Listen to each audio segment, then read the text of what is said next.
Chapter 4:18. He really didn't dare. Lin Yi shrugged. I just smoothed out the metal on my car. How am I trying to scare you? Just you wait. Don't leave if you dare. Tiandi humphed coldly before pulling out his phone. Ruoguang, where are you?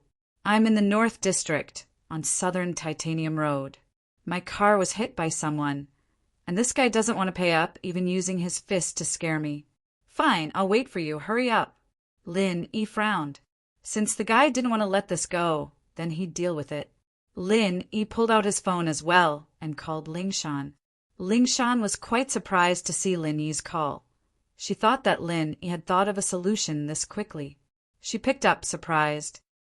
Lin Yi, you got a solution? No, someone ran into me on the wrong side of the road. Come take a look. Lin Yi said faintly. Ran into you. Are you all right? Lingshan paused. She needed Lin Yi's help right now. And if something were to happen to Lin Yi, then the rescue mission would be over. I'm fine. They're trying to scam me, and they're trying to scare me. Lin Yi said, You're coming to me for something like this? Can't you solve it yourself? Lingshan found Lin Yi's words funny and annoying at the same time. You're coming to me for something like this? Aren't you supposed to be capable? All right, I'll smash his car and beat him up. Lin Yi said, Ah.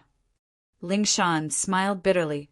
All right, wait for me, I'll go over now. If Lin Yi were to smash someone's car, he'd probably end up in the police station. She'd be the one in trouble then. So Lingshan had no choice but to agree. Southern Titanium Road. Lin Yi smiled. If they get here before you come, I'll have to do it. All right, I got it. Lingshan humphed, afraid that Lin Yi would cause trouble for her. Don't be rash, Miss Braindead is coming. Lingshan added helplessly. All right.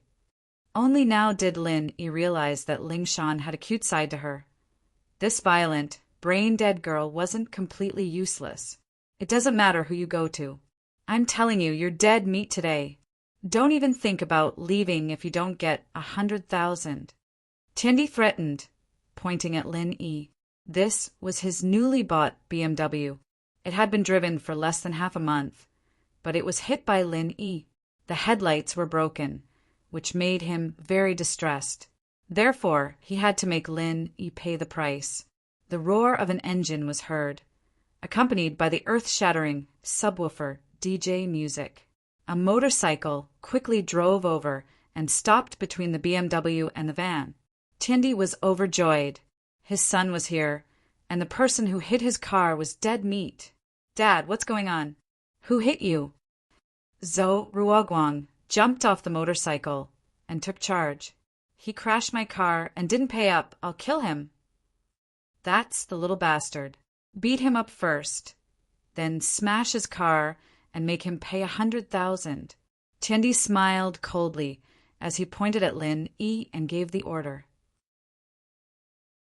Tiandi was going crazy with anger.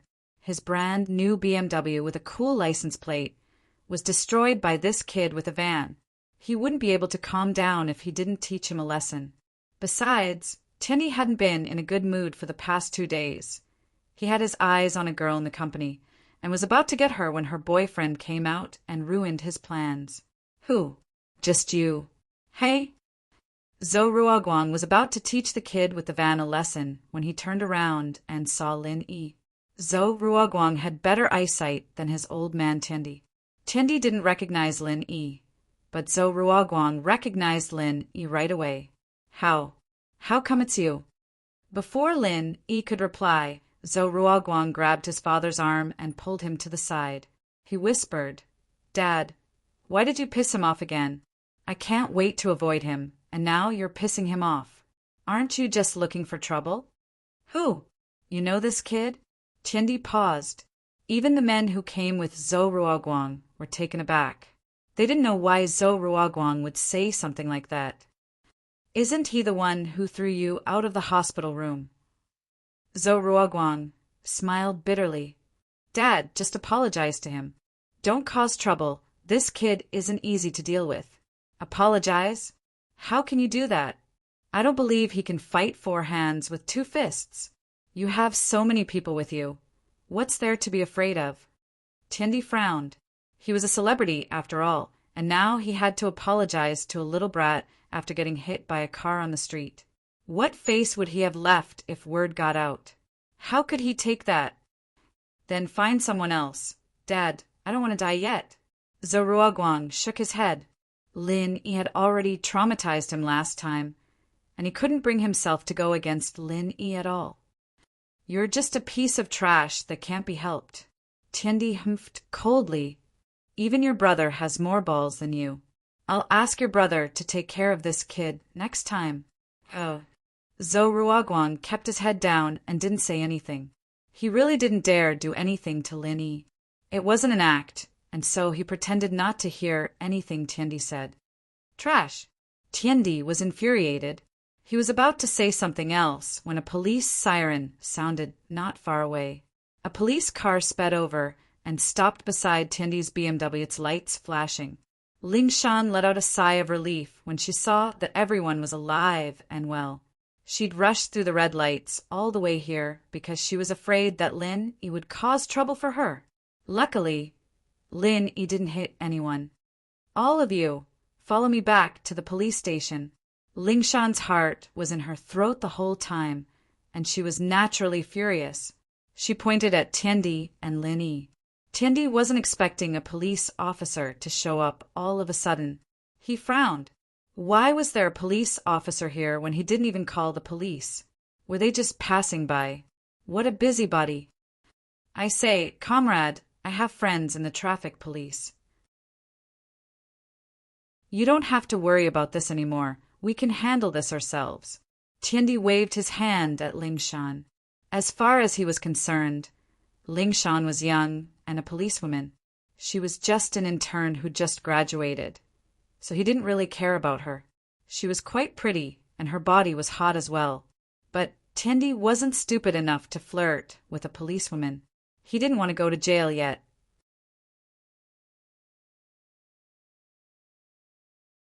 Chapter 419. I'll give you a mission. All right, give me a minute, I'll make a call. Tiandi pulled out his phone and dialed a number. Hello, Wang Bro? I'm Zhou Tiandi. I got into a car accident on Jinan Road and was about to settle it privately when a police officer came over. Right, can you talk to her? All right, I'll give her the phone. With that, Tiandi handed the phone to Ling Shan. Answer the phone? Ling Shan looked at Tiandi with a half smile as she took the phone. Hello, I'm Ling Shan. Who's this? Song. Captain Song? The guy was just about to say something when he heard Ling Shan's name. Everyone in Songshan knew about Ling Shan from the criminal police team, after all. Who would dare go against her? He couldn't possibly order a criminal police captain around, could he? Plus, since Ling Shan was keeping an eye on Tiandi, it might be some big case. Maybe he was doing some illegal business. He had to draw a line between him and Ling Shan as soon as possible. With that in mind, Wang Bro said, It's fine, Captain Song, I won't disturb you anymore. Ling Shan handed the phone back to Tiandi, who didn't hear what Wang Bro was saying. I'm Ling Shan. He thought that everything was settled, and was about to thank Wang Bro when he realized that the call had been hung up. Tiandi didn't think much of it, thinking that Wang Bro was busy. Wang Bro told you, right? You can leave now, little comrade. Don't stick your nose in other people's business. Dad. Zhou Ruoguang quickly pulled Tiandi back. Tiandi didn't know Ling Shan, but how could Zhou Ruoguang not know her? As the head of the North District's gangsters, it'd be a waste if he didn't know the criminal police captain. His face paled as he watched his father lecture him. What are you doing? Tiandi glared at his son. What do you want? Dad, she's Captain Song from the crime squad. Zhou Ruoguang said carefully. Wah.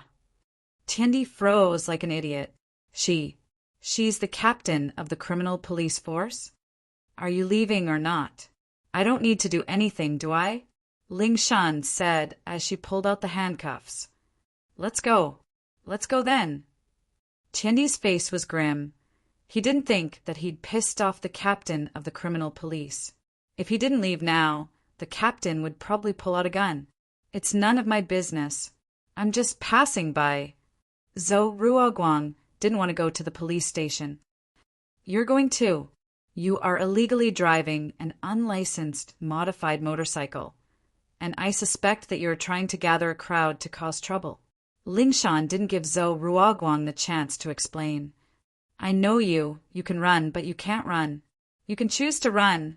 I won't run. Ha! I'll cooperate with the investigation. Zhou Ruoguang smiled miserably with a bitter face. Thank you, Miss Braindead. Lin Yi was quite grateful for Lingshan's help, although Ruoguang's presence reminded him of who Tiandi was. Getting rid of them would be a piece of cake, but Ruoguang's presence reminded him of who Tiandi was. Lingshan's speed, however, made Lin Yi think that she wasn't bad. No, you're coming with me. Lingshan was about to explode. You can call me Miss Braindead in private, can't you? Calling me that in front of so many people. How am I supposed to back down? She wasn't going to let Lin Yi get away with it. I want to go too. Lin Yi pointed at his nose, speechless. He was about to say something when Tang Yin spoke up first. Let's go. We have to cooperate with the investigation. It's our duty. Tang Yin was a good kid. Naturally, she wouldn't reject going to the police station. Besides, it's not our fault. It's their fault. We'll be able to explain ourselves in the police station. All right. Lin Yi nodded, a bitter smile on his face. Tang Yin was a good kid, after all. Lin Yi didn't care what Lingshan said, and he'd just leave. He didn't believe that Lingshan would come after him. Phew. Lingshan breathed out in relief, too. She'd blurted out those words in a fit of anger, not thinking about the consequences at all. She regretted it immediately after, since when had Lin Yi ever given her any face? Wasn't she just asking to be humiliated if she ordered him around? If Lin Yi left, she'd be in an even worse position in front of Zhou Tiandi and his son. This was even more serious than the Miss Braindead from before. Now that Tang Yin said that she wanted to go to the police station, Lingshan breathed out in relief. At the same time, she felt grateful for Tang Yin, but at the same time, she was annoyed at Lin Yi for listening to Tang Yin and taking care of her. She wasn't any worse than Tang Yin, was she? She wasn't any weaker than Tang Yin in terms of looks and height, and her body was several times hotter than Tang Yin's as well. Lin Yi was a blind man. How could he be so rude to her? Lingshan got angrier the more she thought about it. Why was Lin Yi so gentle to Tang Yin and treating her like this? Did he hate her that much? She had to be Miss Braindead to ask for his help. You guys follow me in the car. Lingshan got into the police car, and Lin Yi, Tiandi, and the others followed behind as they made their way to the police station. Zhou Tiandi didn't know about the relationship between Lin Yi and Lingshan, but he was overjoyed to hear Lin Yi call Lingshan Miss Braindead. This was going to be fun. This Lin Yi was probably going to get beaten up, wasn't he? But Tiandi didn't plan on letting Lin Yi go so easily. On the way to the police station, he called his youngest son, Zhou Ruoming. Hey, Ruoming, are you at school? Tiandi had always told Zhou Ruoming to study hard in school, not letting him get involved in fights. But this time he was really pissed off. His eldest son, Zhou Ruoguang, was too much of a coward. He couldn't even teach someone a lesson. But his youngest son was a bold and ruthless character. He had always told him to study hard, but Tiandi knew what kind of person he was. Dad, I'm at school studying. Ruoming had just finished his meeting with Xiao Xiao, and his father's phone call made him jump. It wasn't checking on him, was it? He quickly explained himself. All right, stop bullshitting. Tiandi scolded. Do you think I don't know what kind of person you are? I'll give you a mission. Go to your Uncle Yan's villa in the northern suburbs and ask him to stop someone in front of the police station. I'll send you that person's information later. Ah, me. Zhou Ruoming paused. He didn't think that his father would ask him to do something like this. Didn't he always ask his big brother to do it? Plus, it was his first time asking him to take Uncle Yan on a mission. That was too awesome.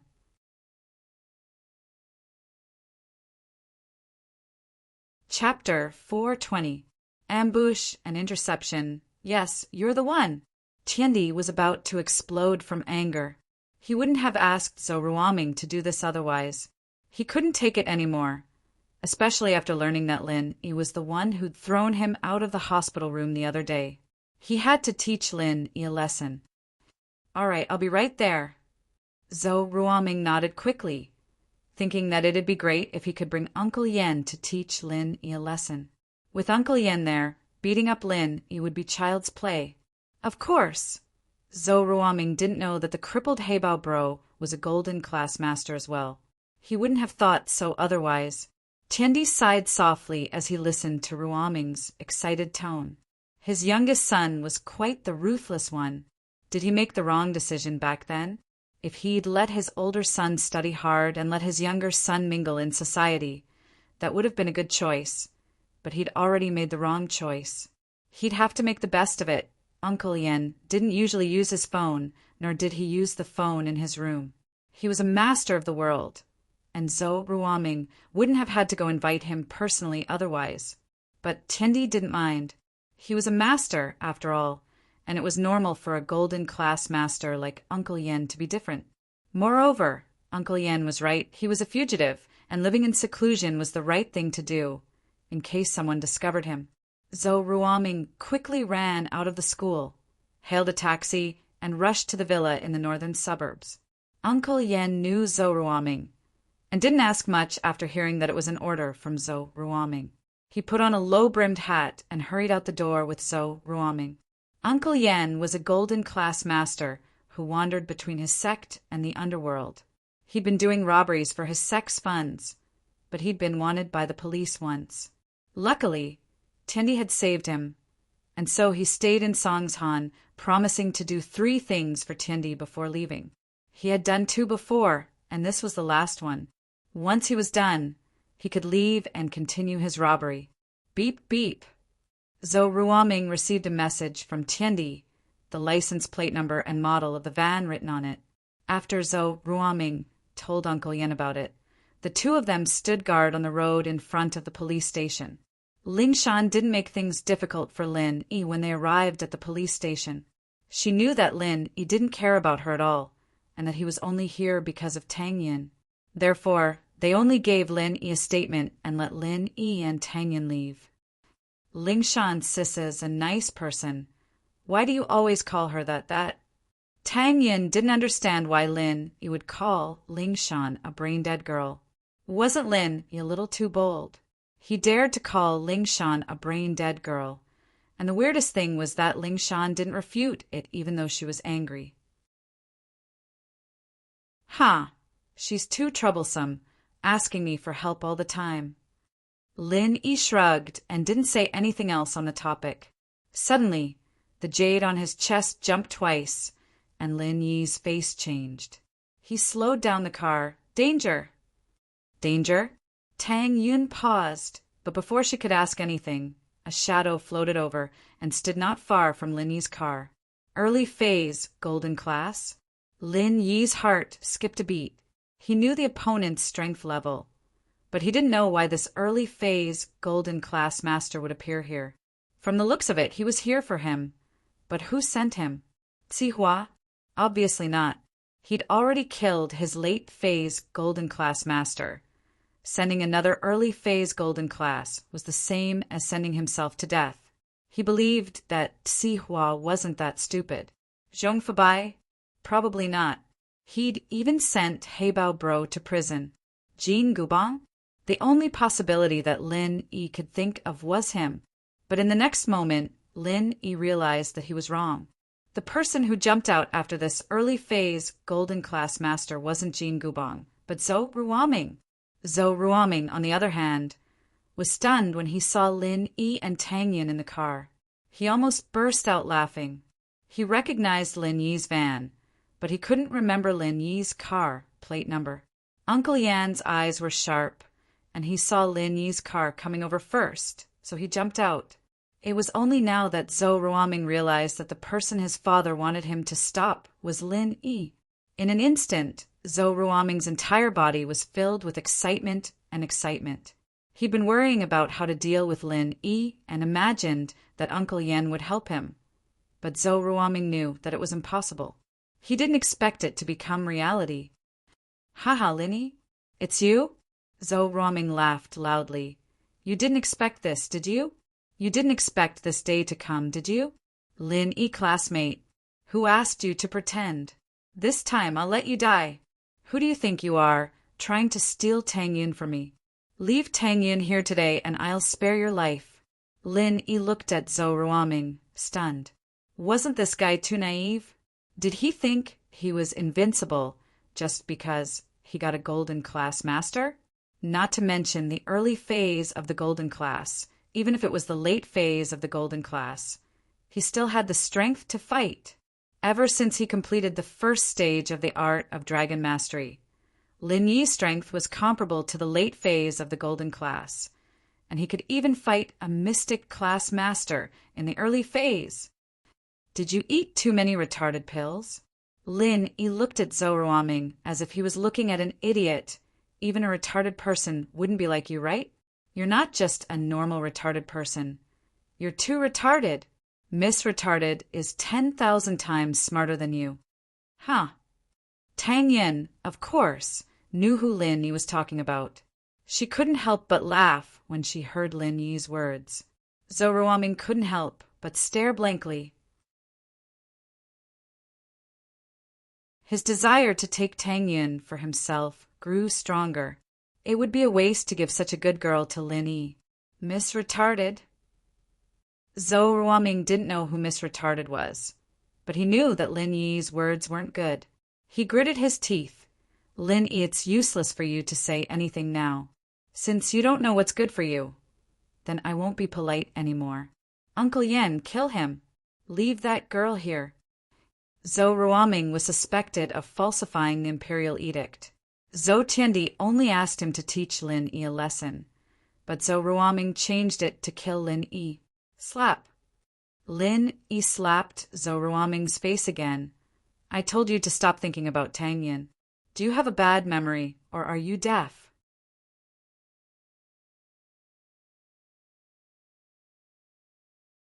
Chapter 421. Effortless Uncle. Yen nodded slightly and threw a punch at Lin Yi. In his eyes, Lin Yi was fast, but he was still a normal person. One punch from him would be enough to finish him off. Slap. Zhou Ruoming was shocked, and so was Uncle Yen. Lin Yi's slap landed on Zhou Ruoming's face again, completely ignoring Uncle Yan's punch. He didn't even try to dodge. Are you retarded? You found a sickly old man to deal with me? Retarded pills are delicious, but you can't eat too much of it.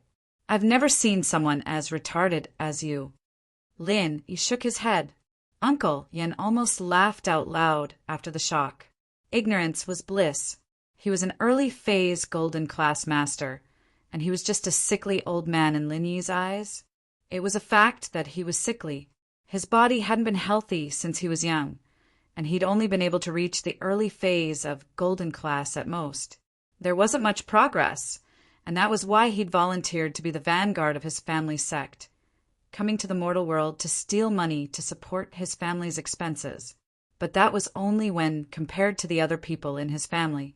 This kid in front of him dared to call himself an old man? Uncle Yan's blood rushed to his head as he increased the strength of his fist, preparing to kill Lin Yi with one punch. But before his fist could reach Lin Yi, a crisp slap sounded. Uncle Yen stumbled and fell to the ground, 5 red marks on his face. You think you're something, don't you? You're an early phase golden class master. So what? Don't you think it's embarrassing for an old man like you to bully 2 young people like us? With that, Lin Yi stomped on Uncle Yan's head, deforming the left side of the man's cheek. Even his teeth fell out. Lin Yi's words made Zhou Ruoming and Tang Yun sweat. They've heard of young people bullying old people, but they've never heard of old people bullying young people. However, Uncle Yen didn't think that there was anything wrong with Lin Yi's words. According to Tang Yin and Zhou Ruoming's understanding, it was only applicable in the common world, not in the Wuling world. In the martial arts world, the older one was, the more profound their skills were. If an old man bullied a young man, it would be criticized by others as bullying the young. However, was he bullying the weak? Uncle Yen was on the verge of tears. He had really misjudged him. Not only had this young man seen through his strength at a glance, but he had also beaten him up so effortlessly. He was an early phase golden class master, but he was stepped on like a dead dog. He didn't even have a chance to fight back. According to the situation, the young man was at least a middle phase golden class master, or even a late phase golden class master. Uncle Yen, what are you doing? Don't worry, there's no one here, just kill him. Zhou Ruoming didn't understand the situation. He thought that Uncle Yen was pretending to be weak, pretending that he was bullied by Lin Yi so that he could kill Lin Yi. Although that would achieve his goal, it didn't feel good no matter how he looked at it. It wasn't as satisfying as killing Lin Yi directly. So Zhou Ruoming reminded Uncle Yen anxiously. He couldn't be blamed for thinking that way. In his eyes and heart, early phase golden class masters were like gods, a symbol of invincibility. He once heard from his father, Zhou Tindi, that it took several armed policemen to barely control Uncle Yen. What did that mean? If it was one-on-one, Uncle Yen was invincible. Although Zhou Ruoming didn't know what early phase golden class was like, he felt that it had to be stronger than Lin Yi. No matter how good Lin Yi was, he was just a normal person. How could he compare to a master of the martial arts world? Even if Lin Yi beat Heibao Bro to a pulp, Heibao Bro was just a gangster. No matter how strong he was, he wouldn't be stronger than a golden class master. That was why Zhou Ruoming could say something so stupid. Uncle Yen heard Zhou Ruoming's words and cried in his heart. Didn't you see the situation? Did you think I wanted to be stepped on? I had no choice but to be stepped on. The opponent's strength was obviously much higher than mine. I'm no match for him. Zhou Ruoming, how did you know I was here?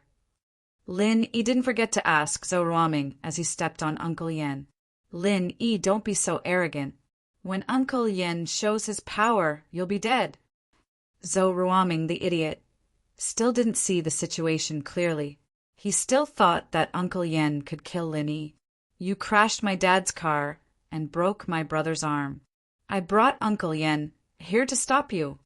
Oh, that idiot from before was your dad? Lin, you realized. No wonder Zhou Ruoming knew where he was. So he was Zhou Tindi's son, Zhou Ruoguang's brother. It was like the saying went, don't enter the same door if you're not a family. A family of idiots.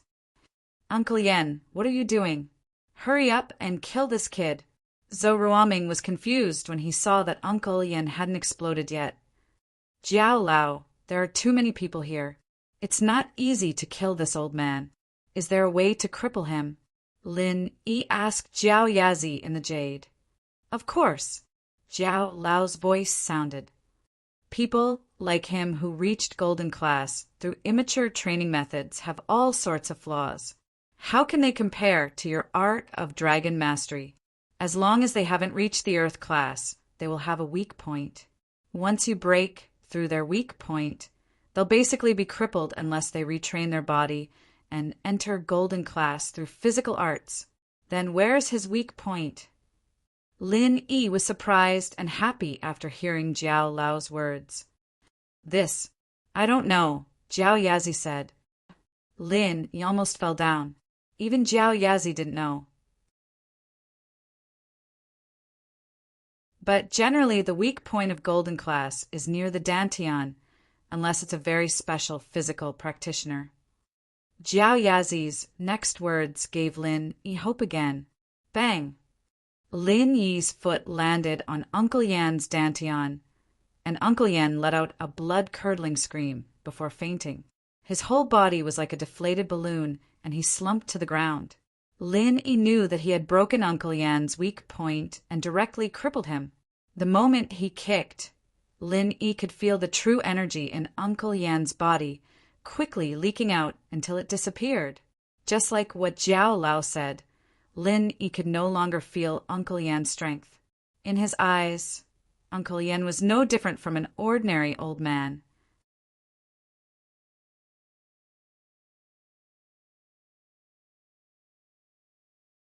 Chapter 4:22. He's mute. A chill rose from the bottom of his feet to the top of his head. Zhou Ruoming looked at Lin Yi in horror. What are you doing? Don't come any closer. Pa. Another slap landed on Zhou Ruoming's face. This time, Lin Yi used more strength, and Zhou Ruoming's right tooth fell out, and the corner of his mouth cracked. You killed Uncle Yen? Zhou Ruoming found it unbelievable. An early phase golden class master was a god. How could Lin Yi kill him with just a few kicks? How was this possible? No, I'm not like you, who dares to shout about killing me at the drop of a hat. I'm actually very timid. As Lin Yi spoke, he slapped Zhou Ruoming's face again. Zhou Ruoming's face was almost swollen like a pig's head. Misunderstanding. Boss Lin Yi, it was actually my dad who asked me to bring Uncle Yen to look for trouble with you. It has nothing to do with me. I'm just a messenger. Please don't look for trouble with me. Zhou Ruoming knew that he couldn't outrun Lin Yi. Running was equivalent to seeking his own death. He had no choice but to kneel on the ground. Boss Lin Yi, it really has nothing to do with me. That's not what I'm talking about. Lin Yi shook his head. I'm talking about your intentions towards Tang Yin. Lin Yi stepped on Ruoming's face, and Ruoming let out a cry of pain. Ah.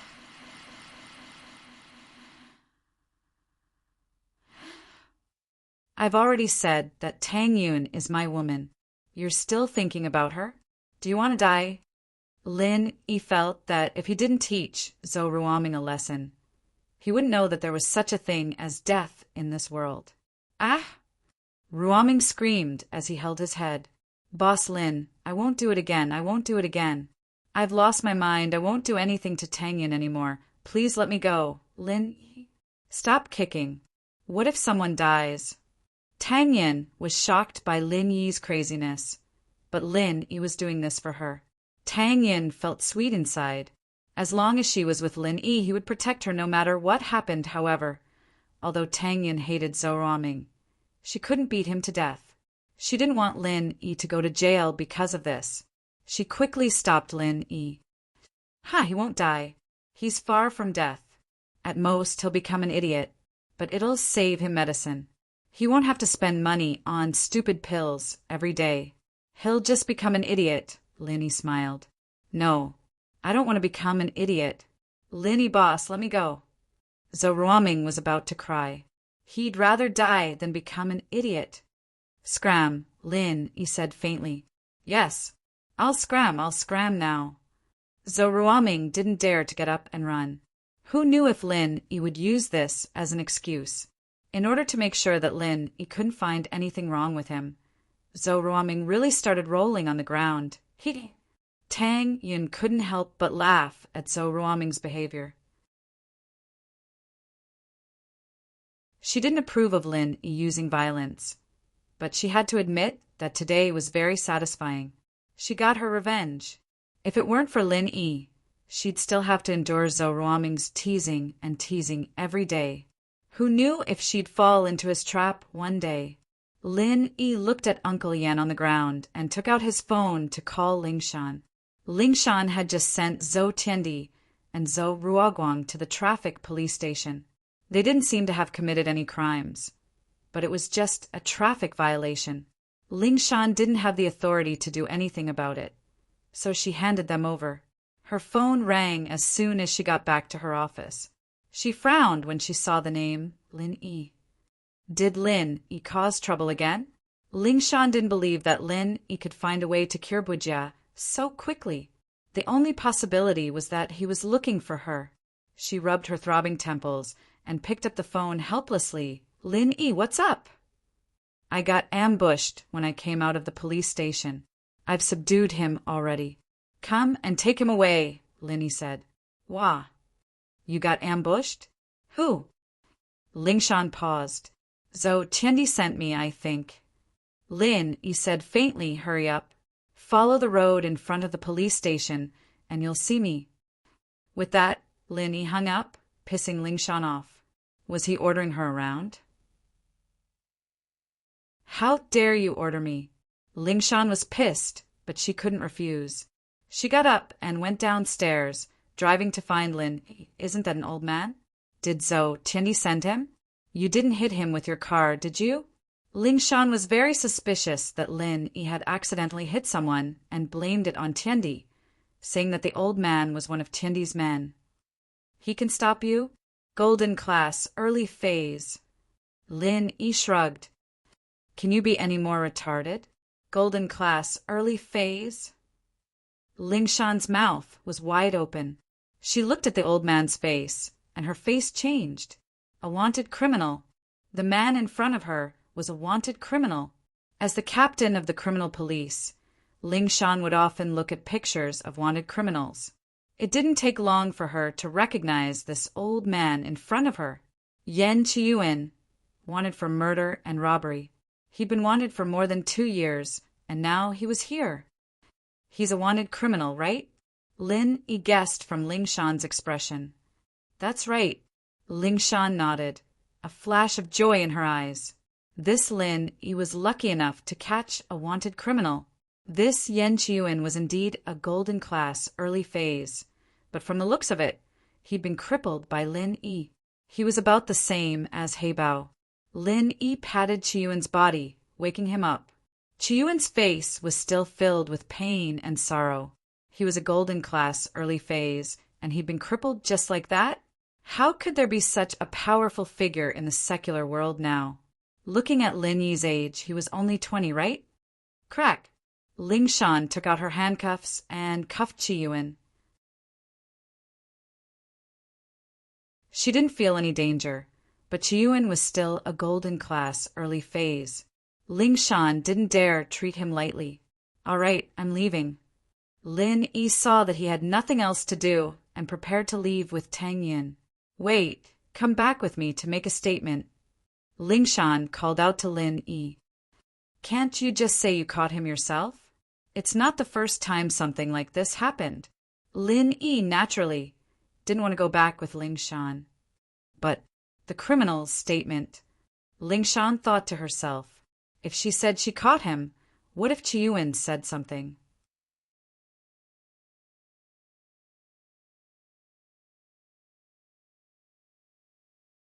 Chapter 4:23. Chapter 4:23. What to do, Lingshan paused as she looked at Lin Yi, stunned. She was a golden class master herself, and had guessed that Lin Yi was a golden class master as well. But she'd never seen something like Lin Yi's miraculous skill before. 2 random pats, and this guy turned into a mute? Uncle Yen didn't believe it as well. He'd never seen Lin Yi do something like this. Could it be acupuncture?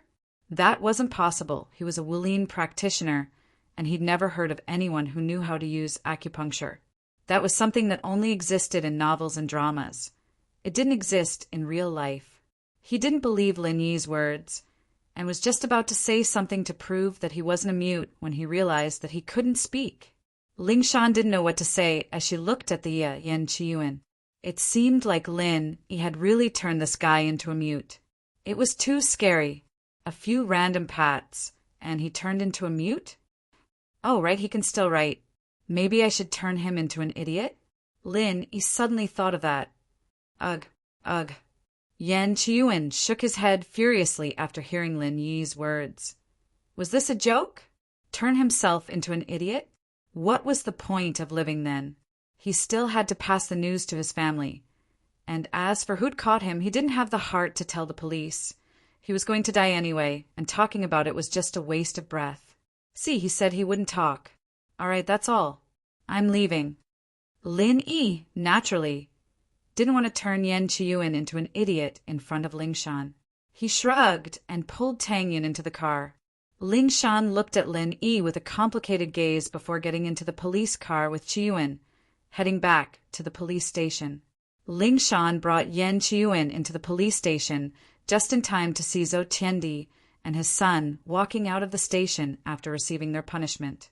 Tiandi looked at Yan Chiyuan, who Ling Shan was holding, and jumped in fright. A flash of shock and fear appeared in his eyes. How did Uncle Yan get captured by Ling Shan? Didn't he ask Zhou Ruoming to lead him to intercept Lin Yi? Why, Mr. Zhou, do you know this murderer and robber? Ling Shan looked at the shocked Tiandi. Naturally, she knew that Yan Chiyuan was Tiandi's doing, but Tiandi wouldn't admit to something like this without evidence. No, I don't know him. Tiandi shook his head and dragged Zhou Ruoguang away. He didn't dare to have anything to do with a murder, even though they were clearly related. Ling Shan smiled coldly as she watched Tiandi and Zhou Ruoguang leave. She turned around and bumped into Lu Wanli. Captain Song, you arrested someone? He's so old, what did he do? Wang Li asked as he looked at the criminal in Ling Shan's hands. Yan Chiyuan, he's a fugitive for robbery and murder. Ling Shan said faintly to Lu Wanli. I'll leave him to you. Captain Song, you brought Yan Chiyuan back?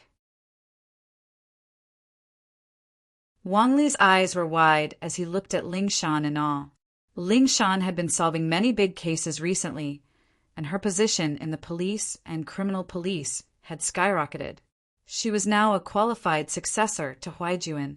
The voices that said that Ling Shan only knew how to charge and not solve cases were all gone now. It seemed that everyone approved of Ling Shan. Lu Wanli didn't like it when his superior was being talked about, and now they were all praising him. Lu Wanli was amazing, and now that Ling Shan had brought back a fugitive, Lu Wanli felt even more proud. Ling Shan, on the other hand, felt conflicted. Just what was her relationship with Lin Yi? Was it a partnership or an enemy? She really couldn't tell. Tiandi and Zhou Ruoguang went back to the car, and Tiandi clutched his chest in shock. Ruoguang, am I seeing things? Isn't that Uncle Yan? It's Uncle Yan. Zhou Ruoguang nodded. How did Ling Shan get him? Isn't he an early phase golden class? I don't know, let's call Ruoming first. Tiandi was desperate to find out the truth. Hello, Ruoming? What happened to you? How did the police get Uncle Yan? Tiandi called Zhou Ruoming, firing off a barrage of questions before Zhou Ruoming could say anything. Dad, it's big. Zhou Ruoming was scared out of his wits as well, hiding at home. He didn't even dare go to school. That kid's called Lin Yi, he's from our school. He's a master. He knocked Uncle Yan out with one slap, and knocked him out with a few kicks. What? That guy's that strong? Tiandi was shocked when he heard Zhou Ruoming's words. What shocked him the most was that Zhou Ruoming knew Lin Yi. He's the tyrant of our school. No one dares mess with him now. Zhou Ruoming sounded like he was on the verge of tears. He didn't like me from the start, and I brought Uncle Yan to cause trouble for him today. You've really got me killed. Dad, I don't even dare go to school anymore. Tiandi's face paled instantly. He knew how strong Uncle Yan was. And how strong did someone have to be to take him down so easily? How did he end up messing with someone like that? Tiandi was scared just thinking about it. If Lin Yi really wanted to kill him, it'd be as easy as killing an ant. He'd even had to fight over a hospital room with him last time. He couldn't even imagine the consequences.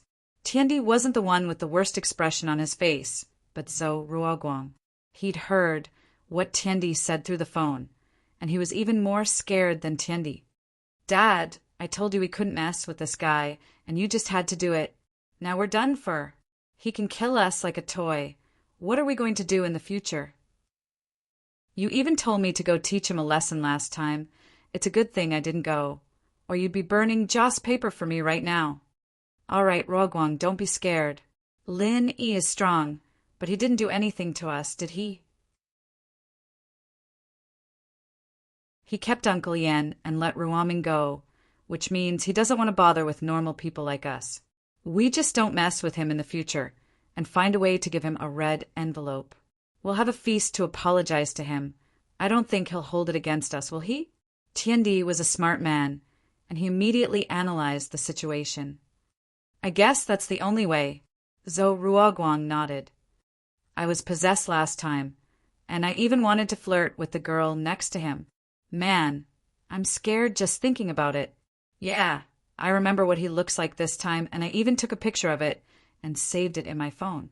We'll avoid him when we see him in the future, and if we can't avoid him, we'll be more respectful. They say you don't hit someone who's smiling at you, so we'll just suck up to him a little. He's a master. I don't think he'll hold it against us, right?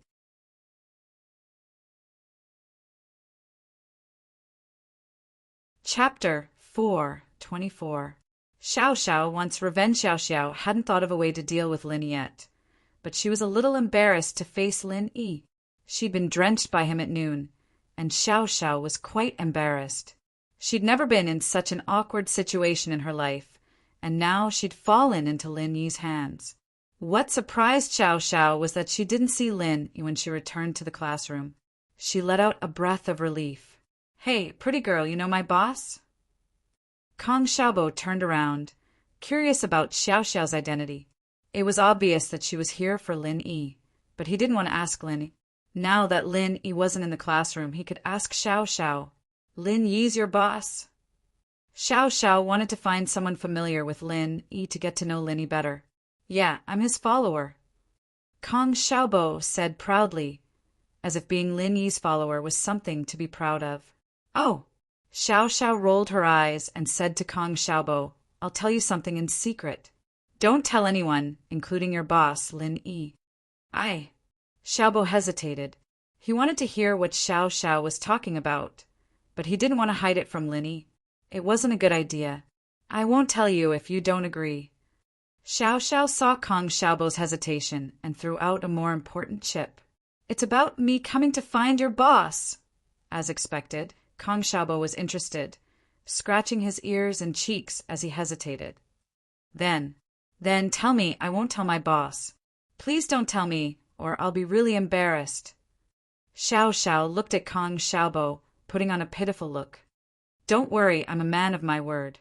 I promise I won't tell the boss. Kong Xiaobo patted his chest and promised. But Kong Xiaobo wasn't an idiot. He promised not to tell Lin Yi, but he didn't promise not to tell Tang Yin. He'd just tell Tang Yin, and Tang Yin would tell Lin Yi, and it wouldn't have anything to do with him. Actually, I like Lin Yi. I transferred here because of him. Xiao Xiao whispered to Kong Xiaobo, blushing. Huh. Kong Xiaobo's eyes widened. You have a crush on my boss? And Xiao Xiao nodded. Don't tell anyone. Don't worry, I promised. Kong Xiaobo was in a difficult position now. This wasn't something he could tell Tang Yin. It'd be gossip. Hey, can you tell me about Lin Yi? I want to know more about him. As far as Xiao Xiao was concerned, Zhou Ruoming and Pinliang's information were all indirect. Only someone like Kong Xiaobo, who interacted with Lin Yi all the time, could be trusted. But, my boss has a girlfriend already. Your chances are really slim. Kong Xiaobo sighed. His boss was really lucky. All the girls who liked him were so pretty. It's okay, I don't care. I don't care about the title. I just want to be by his side, quietly. I won't fight for anything. Xiao Xiao shook her head and said pitifully. Ah. Kong Xiaobo froze. There were girls like this in this day and age. Xiao Xiao wasn't bad at all. She could get any boyfriend she wanted. But she didn't care about the status and wanted to be with Lin Yi. His boss was outstanding, but Xiaobo was still very envious.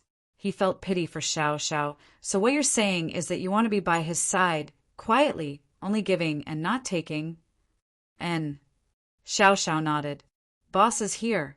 We'll talk next time. Kong Xiaobo raised his head to see Lin Yi enter the classroom. He quickly shut his mouth. Lin Yi drove Tang Yin back to school. There wasn't any traffic on the way, but they were still a little late, only entering the school after the first afternoon class. What surprised him in the afternoon class was that Xiao Xiao, who'd changed her clothes, seemed to have forgotten about what happened in the washroom at lunchtime.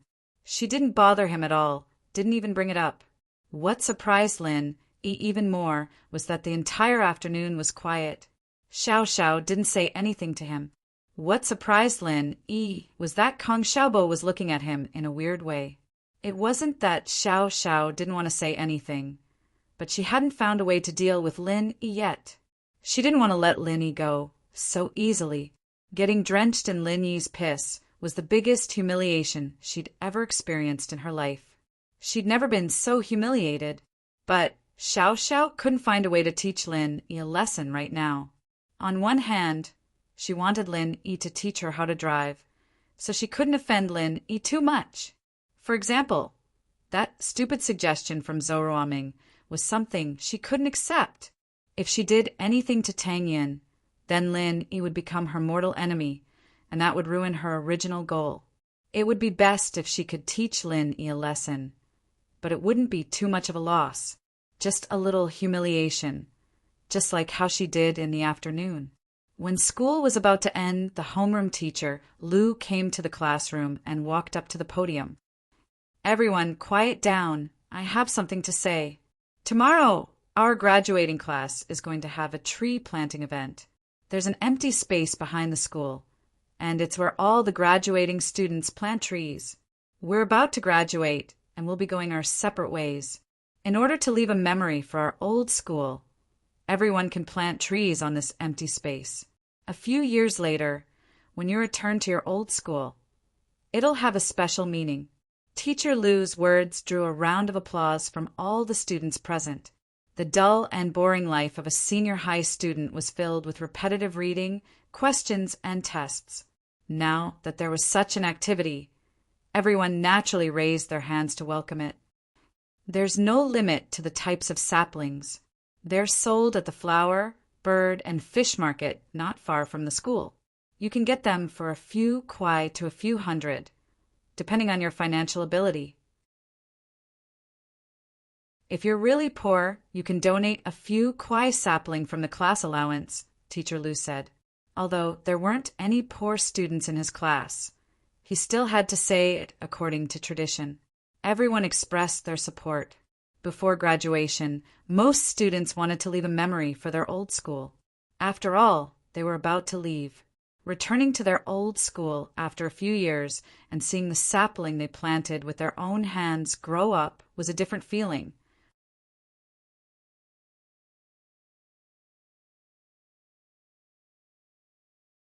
Chapter 425.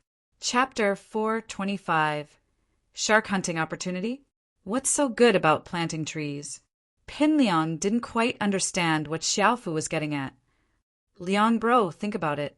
You can make a tree and decorate it with Mingyao's name. Mingyao definitely like it when she sees it. All girls like these. Gao Xiaofu said, "Look at the return of the Condor heroes." On Guo Xiang's birthday, Yang Guo gave her a firework. As a result, she was so happy that she even pledged her life to him. Gave herself to him? Why did I think Guo Xiang became a nun? Pin Liang blinked. Ugh, then she became a nun. I don't remember. Maybe I was looking at Dejinshi. Xiaofu said, a little embarrassed. I think that being a nun is for love. Anyway, it'll definitely work. You're saying that I should light a firework too? Pin Liang asked. Yeah, Liang bro, haven't you heard of the Flare Silver Flower Nightless Club? We'll give Mengyao a Flare Silver Flower Nightless Club. Xiaofu said. All right, it's settled then. I'll go buy a sapling. Pin Liang thought that it was a good idea. It was much easier than writing a letter of blood. At least he wouldn't have to hurt himself with the Flare Silver Flower Nightless Club. This sapling needs to be special, too. It can't be the same as the others. If it's the same, then we won't be able to show how special we are. Xiaofu said. All right, I'll do some research and get an imported sapling. Pin Liang was very excited. Xiaofu had finally come up with a good idea. Liang bro, should we tell Xiao Xiao Lil Sis about this? She's the big sis of our class now, after all. We should at least tell her about this big thing we're doing, right? Xiaofu reminded. That's right. We should tell her about this in case Xiao Xiao Lil Sis has some plans against Lin Yi. It'd be bad if there were any conflicts. After school, Pin Liang invited Xiao Xiao to a corner of the school field. preparing to tell her about what Xiaofu had told him. Xiao Xiao patiently listened to Xiaofu's explanation. She wasn't interested in whether or not Pinliang was going after Meng Yao. Her target was Lin Yi. That's it? What does that have to do with me? Xiao Xiao frowned. I thought you guys thought of a way to humiliate Lin Yi. Humiliating Lin Yi. Little sister Xiao Xiao, didn't you want to teach him a lesson? Why are you humiliating him again? Pinliang paused. He'd thought that Xiao Xiao and Lin Yi had some sort of deep grudge, but it didn't seem like it. Why do you care what I want to do? Xiao Xiao humphed.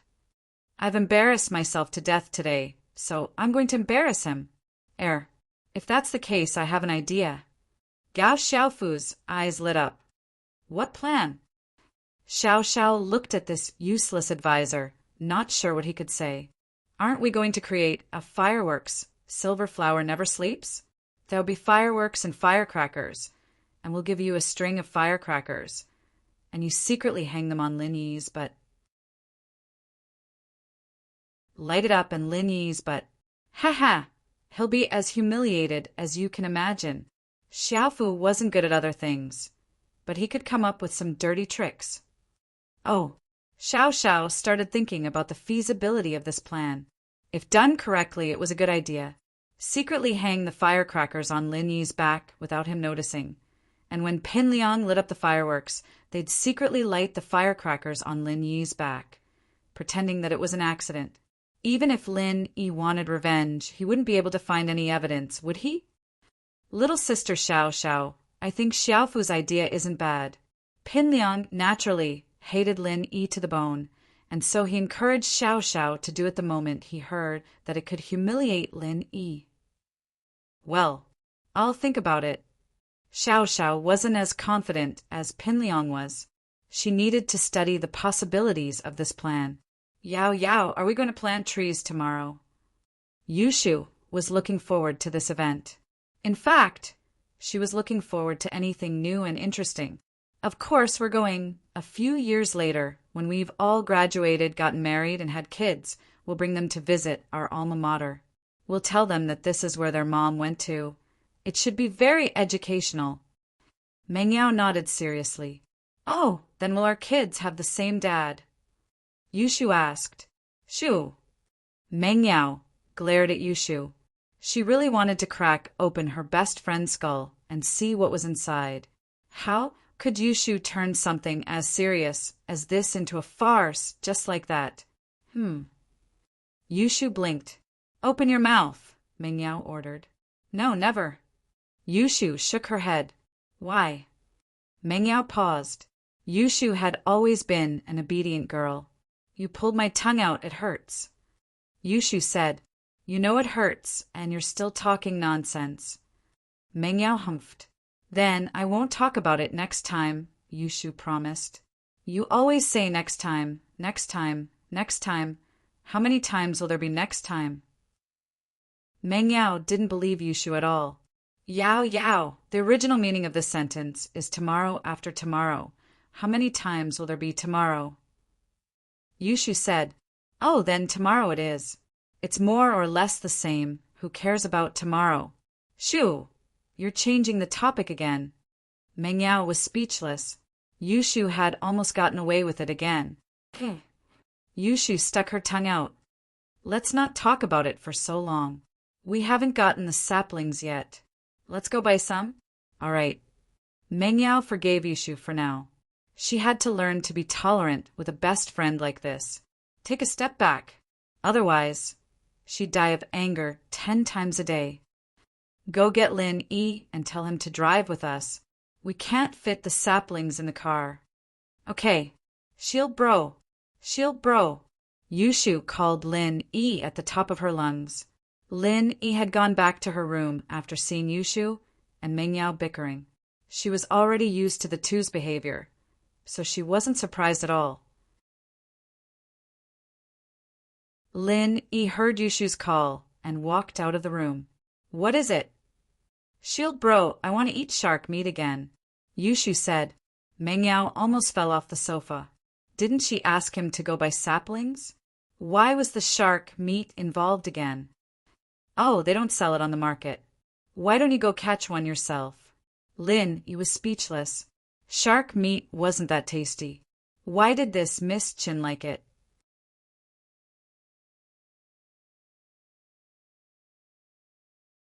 Chapter 426. Chapter 426. Tree shopping shoe. Aren't we going out to buy saplings? Meng Yao said through gritted teeth, holding back the urge to faint. Right. Then let's buy saplings first. Yushu nodded.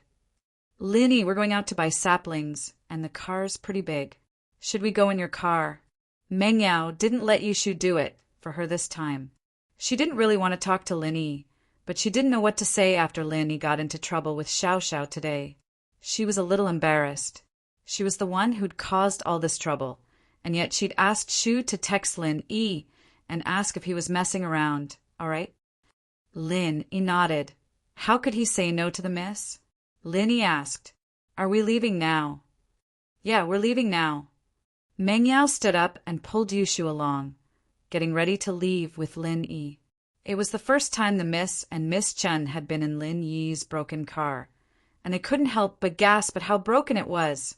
Shield bro, this car of yours, it can still be driven? Yushu couldn't understand how a car like this could still move, and it was moving pretty fast too. You know now whether it can drive or not, right? Linny smiled. A follower like me would be lucky to have a broken car to drive. Oh, I'll give you my car then. I don't like driving anyway, Yushu said seriously. Meng Yao felt a little embarrassed. Lin Yi was her follower, and he didn't even have a car. Who knew what junkyard he'd gotten it from? She coughed. Lin Yi, I'll tell Faubert to buy you a business car tomorrow. It's fine, I'm pretty used to it. Lin Yi wasn't expecting the miss to be this sensitive. He'd just said it casually, and she wanted to buy him a car. Oh, Meng Yao, naturally, wouldn't try to convince Lin Yi otherwise. That Xiao Xiao didn't do anything to you today, did she? Man, why not? She took a photo of me going to the toilet to blackmail me, but I thought it was Zhong Pingliang, so I pissed her all over. That's a big grudge. Lin Yi didn't try to hide it. This was all because of him going out with the miss. So Meng Yao couldn't blame it on him if anything happened to Xiao Xiao in the future. You thought she was Zhong Pingliang and pissed her all? Meng Yao's eyes widened. She and Shu had gone to check the toilet when it rained last time, and the thought of Pingliang's pitiful face was hilarious. But how embarrassing would it be if it were a girl? Meng Yao's eyes were wide open. She'd gone to the toilet with Shu last time when it rained, and thinking about Zhong Pingliang's pitiful state was quite funny. But how embarrassing would it be if it were a girl? Meng Yao could imagine that if it were her, she'd probably want to die. There was no way Xiao Xiao would just let it go. Lin Yi didn't mind. Let her be. She'll leave when she's tired of revenge. She's just a little girl. Lin Yi didn't really care. Let her be. She'll leave when she's tired of revenge. She's just a little girl. I'm really sorry, I didn't think she'd go after you, Meng Yao said apologetically. Maybe I'll talk to her tomorrow. Tell her that it wasn't your fault. Meng Yao's face was a little red as she humphed. I'm a person who knows what's good and bad for me. Don't think that just because I spoke up for you, it means that I'll treat you well. I'm telling you, I actually still really hate you. Meng Yao blurted out in a panic, but regretted it immediately after. Did she really still hate Lin Yi? It didn't seem like it anymore, huh? Lin Yi smiled. I know, but Xiao Xiao can't do anything to me. Don't go after her in case the class finds out about our relationship. Meng Yao gritted her teeth at Lin Yi. In case the class finds out about our relationship? So what if they find out? What's there to be afraid of if I'm not even scared? What's the meaning of this? But Meng Yao understood that Lin Yi was saying this because he didn't want to put her in a difficult position, not because of himself. But Meng Yao was still angry. Any other boy would be more than happy to have a relationship with her. But why didn't this Lin Yi realize that at all? Could it be that he was so weak? Meng Yao didn't say anything, and the atmosphere in the car got a little heavy. Luckily, Yushu was there. Shield bro, do you think there'd be sharks in the flowerbird fish market?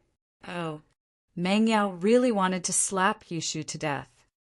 Shu, do you think people would buy a shark to raise at home? Aren't they afraid of getting eaten by sharks? There are. Yushu nodded. For example, suicidal people. All right, you win. Meng Yao slapped her forehead. Lin Yi parked the car in front of the fish market and brought Meng Yao and Yushu inside. Follow closely, it's a messy place. There might be pickpockets. Oh, Yushu quickened her steps before slowing down again. I didn't bring any money. Shu, are you serious? You're not joking? Meng Yao's face changed upon hearing Yushu's words. No, Yao Yao, you know that I like to put my wallet in my bag. Yushu said, Look at my dress, where's my wallet? I didn't bring any either. Meng Yao frowned. Lin Yi, did you bring any money? I did. Lin Yi said to himself. No wonder Faubert gave him a credit card. These two girls didn't bring any money when they went out. Then, I'll lend it to you. Meng Yao breathed out in relief. It'd be a wasted trip if Lin Yi didn't bring any money. Wow, Yao Yao, look, there really are saplings for sale here. There's so many different types. Yushu was dazzled as she walked in. Yao Yao, what should we plant tomorrow? Meng Yao shook her head. She wasn't an expert in plants, so she didn't know what to buy. Yao Yao, look over there. That tree looks special. Why does it need in 4 drip? Yushu pointed at a few saplings not far away. I don't know, maybe it's sick. Meng Yao said. It's nutrient fluids. Some imported saplings need to be injected with nutrient fluids because of the difference in environment, or they won't survive. Lin Yi explained with a smile. Some high-class parks have these kinds of trees. This one looks interesting. Yao Yao, maybe we should buy this? Yushu found the 4 tree quite interesting.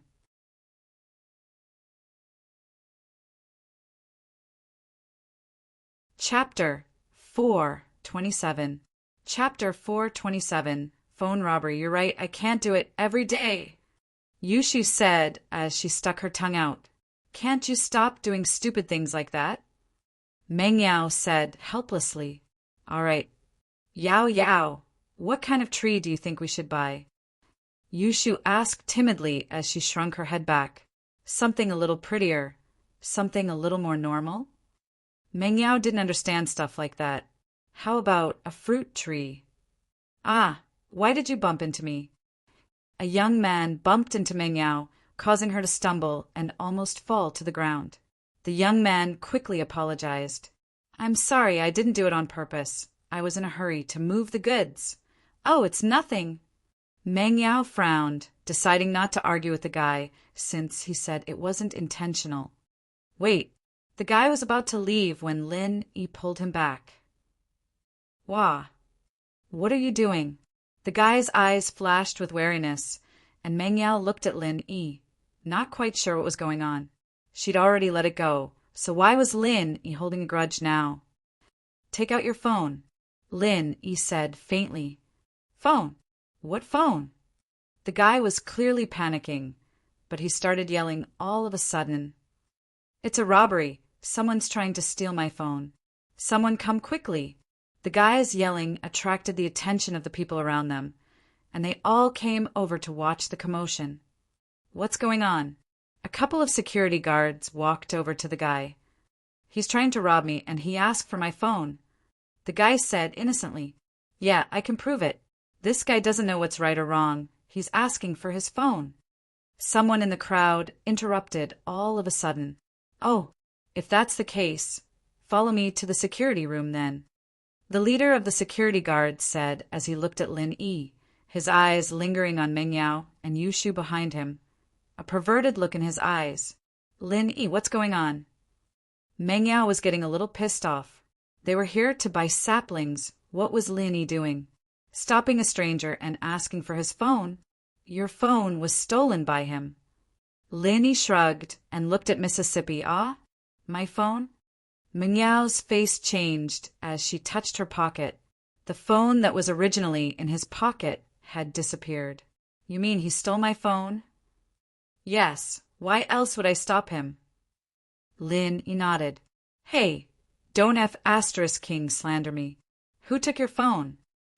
The young man puffed out his chest and shouted confidently, If you say that I took your phone, then why don't you take a look? You turned off your phone long ago. Lin glanced at him and said faintly. Lin clearly saw through his little cleverness. All right, that's enough. Follow me to the security room, and we'll be able to tell who's right and who's wrong when we get there. The captain evidently didn't want Lin Yi to say anything more as he pushed him away. Lin Yi's eyes narrowed as he guessed what was going on. This security captain was in cahoots with the thief. You two wait for me in the car. Never mind, stay with me. Lin wanted to let Mengyao and Yushu wait in the car first, but thinking of the perverted look in the security captain's eyes, Lin didn't feel at ease. It was better to let them stay with him. Zhou Ruoming only returned to school when it was almost time for school to end. He asked a few of his lackeys and was relieved to hear that Lin didn't look for him or ask about him. It seemed like Lin couldn't be bothered with him any more. At first, Zhou Ruoming thought that Lin didn't kill him because he didn't want to fall out with him, but today he truly understood that Lin didn't care about him at all. If he wanted to kill him, he would have done it a long time ago, just like Uncle Yin today. So what if he was a golden class master? Didn't he still get stepped on by Lin Yi? As long as he understood this, Zhou Ruoming wasn't afraid anymore. As long as he didn't offend Lin Yi in the future, there shouldn't be a problem. Ming bro, are we going to join the tree planting tomorrow? It was Zhou Ruoming's number one lackey, Yun Lingxi. Of course, of course. Zhou Ruoming was very proud when he heard about tree planting. Look at the forest behind the school. There were at least 3 or 4 trees planted by Zhou Ruoming. 1 tree a year. He'd been in high school for 3 or 4 years now. Everyone else only had 1 tree, but Zhou Ruoming had several. Who could compete with him? Who could compete with him? Every time he planted a tree, Zhou Ruoming would be especially proud. As they spoke, Zhou Ruoming's phone rang again. It was his father, Zhou Tiandi. Tiandi was getting more and more scared the more he thought about it. He discussed it with Zhou Ruoguang and comforted himself for a while, but the more he thought about it, the more he felt uneasy. And so he decided to ask his youngest son, Zhou Ruoming, about what happened back then. He wanted to know what Lin Yi meant. It was easy to invite a god in, but hard to send him away. Offending a god like Lin Yi wasn't going to end well. Where are you right now? Tiandi asked. Dad, I'm at school. School just ended. What's up? Zhou Ruoming asked. Come to my company. I have something to ask you. I'll pick you up at school right now. Tiandi said. He didn't send a car to pick Zhou Ruoming up every day in order to make him study hard. He didn't think that this would give Zhou Ruoming even more freedom.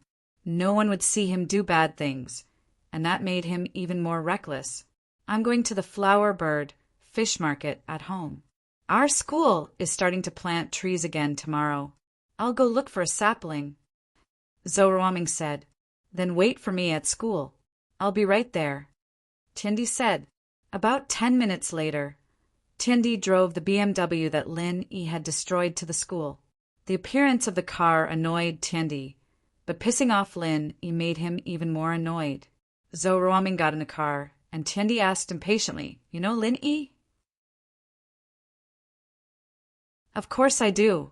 He slapped me a couple of times at school. He's my biggest enemy. Zhou Ruoming nodded. I had my eyes on his girl, but who knew he was that strong? Tiandi almost rolled his eyes at that. His whole family was Lin Yi's enemy, wasn't it? Tiandi felt the urge to cry.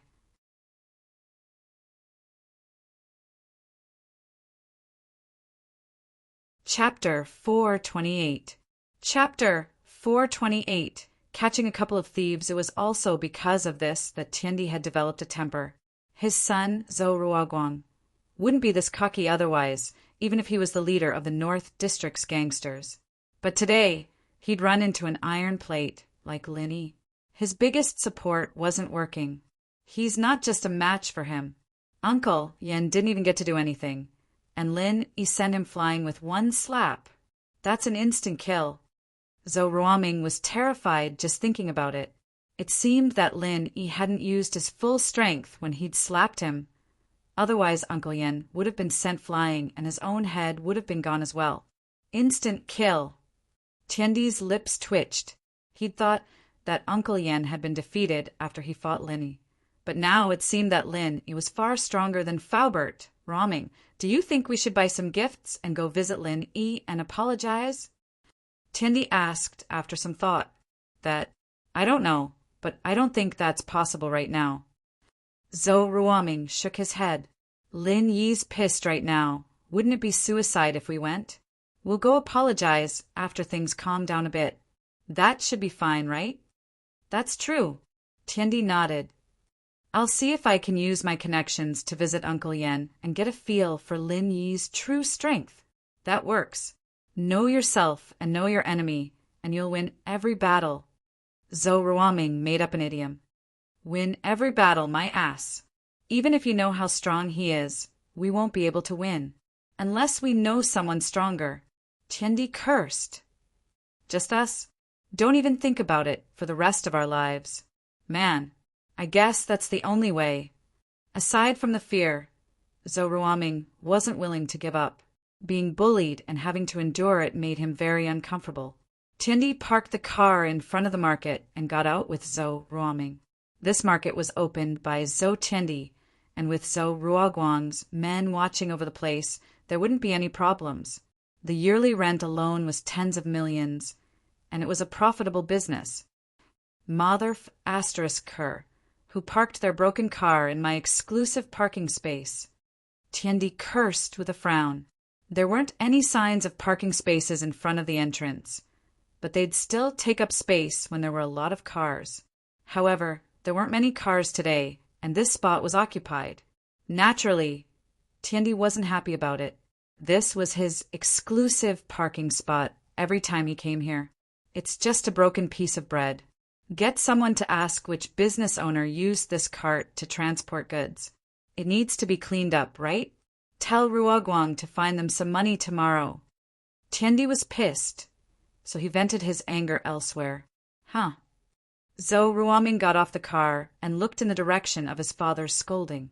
He almost stumbled and fell to the ground. He recognized that Minnie wasn't that Lin Yi's car. Dad, stop. Please stop. Look at the license plate. Zhou Ruoming quickly stopped his father from cursing, afraid that Lin Yi would hear him. What's wrong with the license plate? What's so nice about a license plate? Tiandi didn't think much of it as he walked into the market with his big belly. It's Lin Yi's car, Zhou Ruoming said.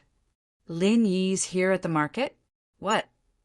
Tiandi jumped in fright upon hearing that it was Lin Yi's car.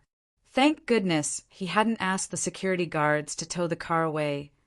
Otherwise the consequences would have been unimaginable. Tiandi broke out in a cold sweat as he turned to leave.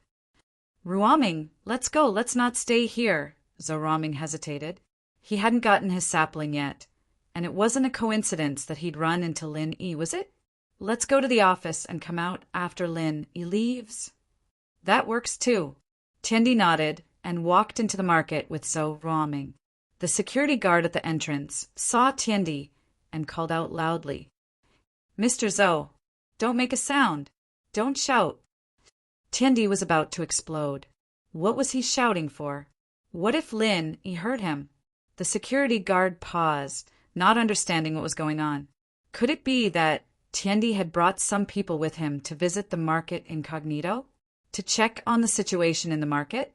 Thinking of this, the security guard felt that it was very possible, so he quickly nodded. Okay, I won't say any more. Tiandi and Zhou Ruoming slipped into the manager's office like ghosts. The manager of the market, Xiefenpian, had just received a report from his security captain, saying that they'd caught a rich guy and two pretty girls. They'd investigated their backgrounds, and all they did was drive an old van. They couldn't be powerful people. And so Fenpian prepared to go down and take advantage of them, stealing a phone. So he'd just take off his clothes and search them. Fenpian was more than willing to do that. Of course, he didn't dare do anything more than that, because he was afraid that something would go wrong. Searching a thief might be a bit overboard, but it wouldn't cause too much trouble. Fenpian was just getting excited when he raised his head to see Tiendi and Zhou Ruoming barging in. He jumped. Did they know what he'd done? But, according to Fenpian's understanding, Zhou Tiendi wasn't a good person, either. He was a troublemaker for the young girls in the company, and this was what they meant when they said that a crooked stick would have a crooked shadow. Tiendi's family, Zhou Ruoguang and Zhou Ruoming, as well as his underlings, weren't good people. Fenpian was only acting so recklessly because of Zhou Ruoguang's indulgence.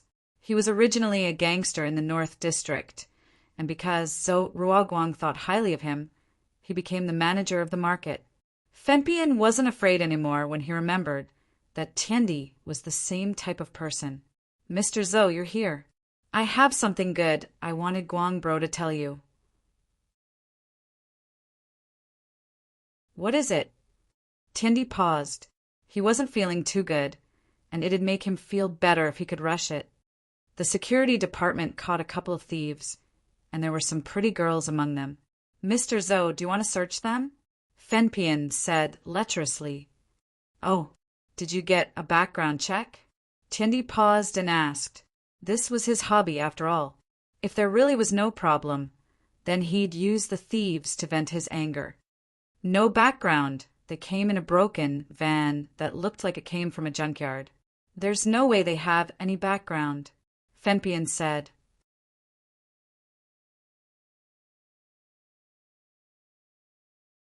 Chapter 429. Becoming an idiot. It's just a couple of thieves. What's wrong? Fenpian paused, not understanding why Tiendi was acting like this. A couple of thieves? A man and a woman? Zhou Ruoming was surprised as well. A man and two women. Fenpian said, "A man and two women." Zhou Ruoming paused and looked at Tiendi, both sighing in relief. A man and two women, that should be fine. If it's Lin Yi, he should be with Tang Yun, not a man and two women. That scared the hell out of me. Tiendi patted his chest. "I've been scared to the point of going crazy. That's right, I've been so paranoid all day." Zhou Ruoming was suddenly interested in the pretty girls Fenpian was talking about, but he didn't dare say it out loud in front of his father. He could only look at Tiendi with a twinkle in his eyes. "Come, let's go together." Tiendi naturally knew what kind of person his son was. He was as lecherous as he was, and so Tiendi decided to go together with his son.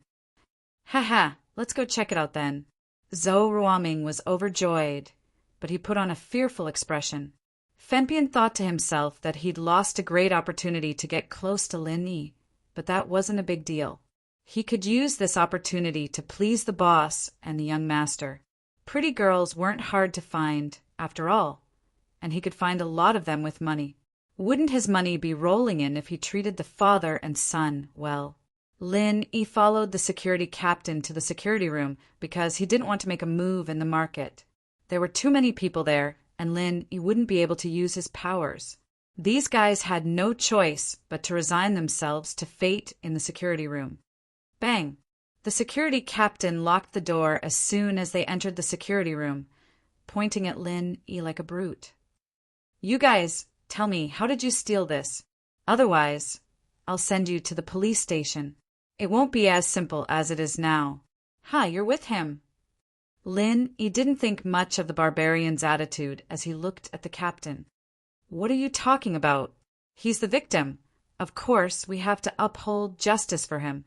The captain's face changed, but he still tried to argue.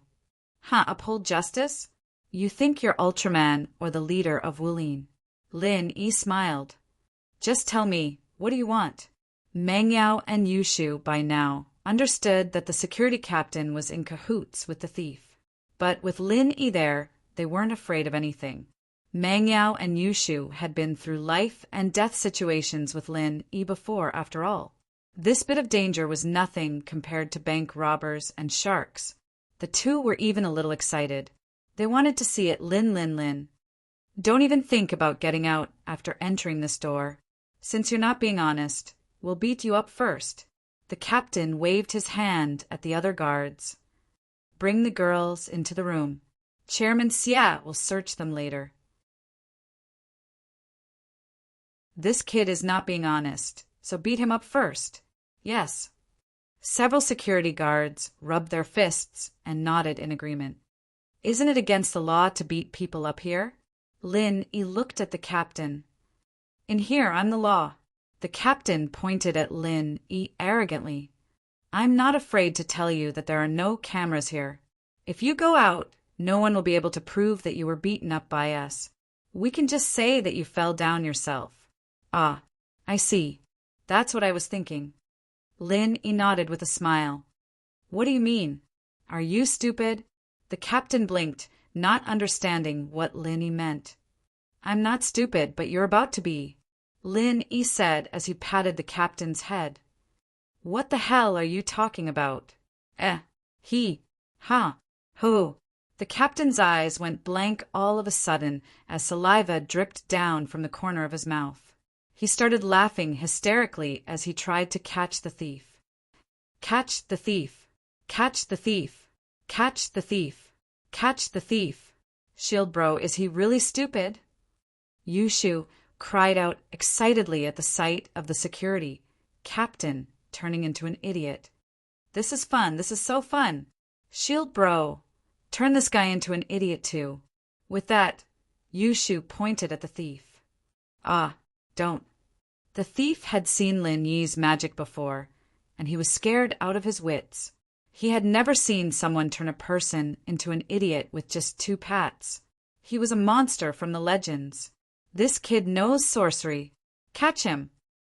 The other guards were scared as well. Who had ever seen someone turn a person into an idiot with just a few moves?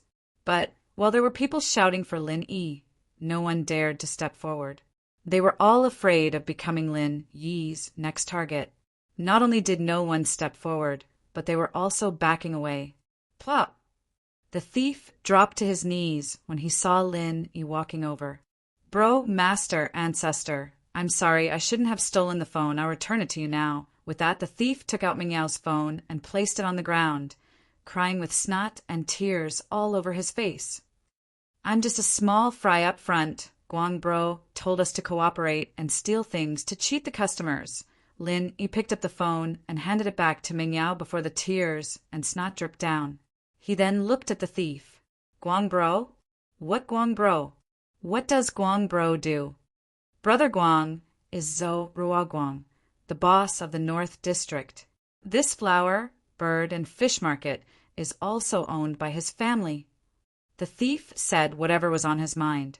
He was afraid of becoming an idiot, so he naturally did not dare to hide anything. Oh, Zhou Ruoguang? Lin Yi blinked, not expecting it to be Zhou Ruoguang again. Now he was at loggerheads with his family. Call him. Tell him to come here in 10 minutes, or I'll tear this place down. All right, I'll make the call now. The thief was a little afraid of Zhou Ruoguang, but he was more afraid of Lin Yi right now. Zhou Ruoguang could only beat him half to death, but Lin Yi could make him wish he was dead. But just as Lin Yi was talking to the thief, a security guard standing not too far away suddenly went berserk. He held a sharp knife in his hand as he approached Meng Yao. He wanted to use Meng Yao as a hostage to force Lin Yi to leave. He didn't feel safe with Lin Yi standing there. Since Lin Yi had already turned one person into an idiot, a few more wouldn't make a difference.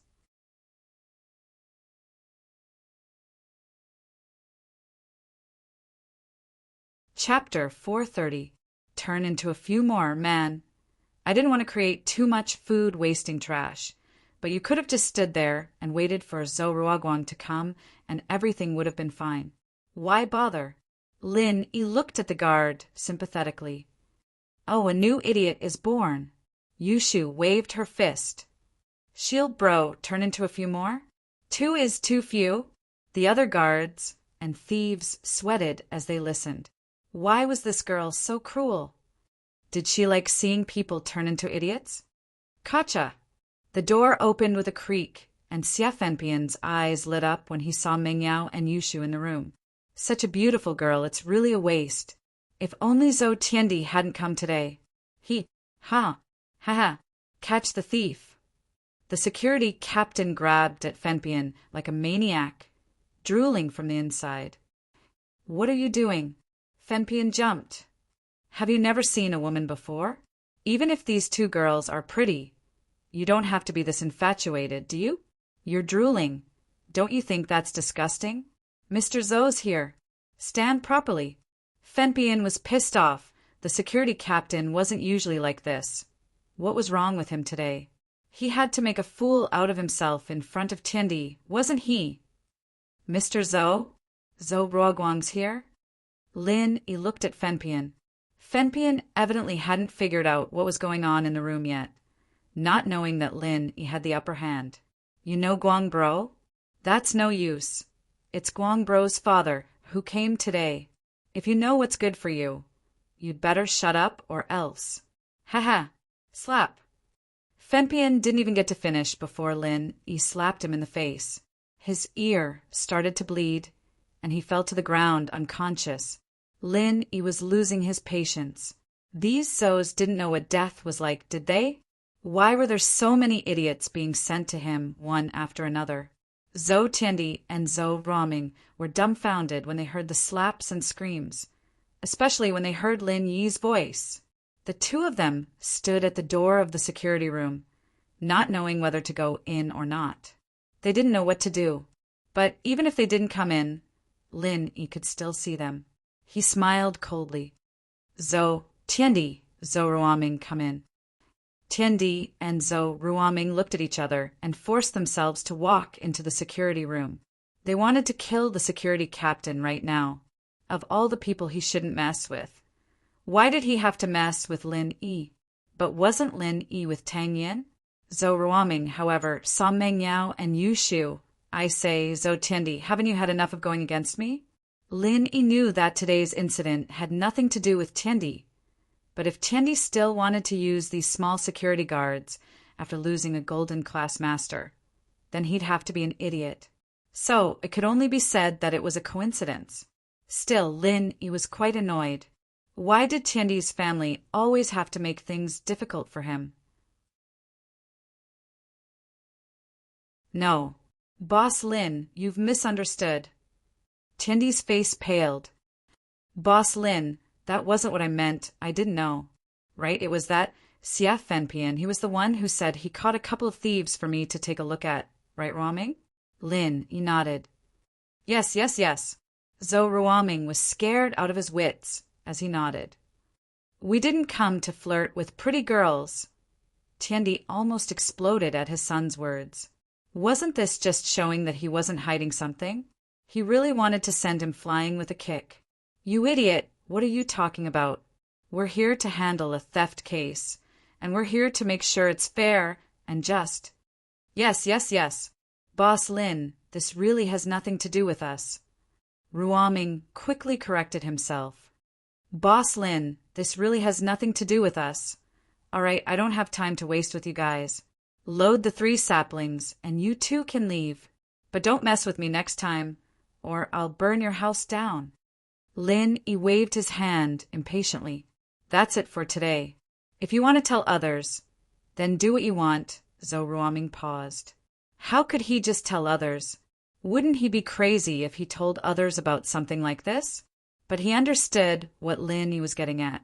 He was probably talking about seeing him with Mengyao and Yushu. But what did Lin Yi have to do with Mengyao and Yushu? They didn't say anything about that at school, did they?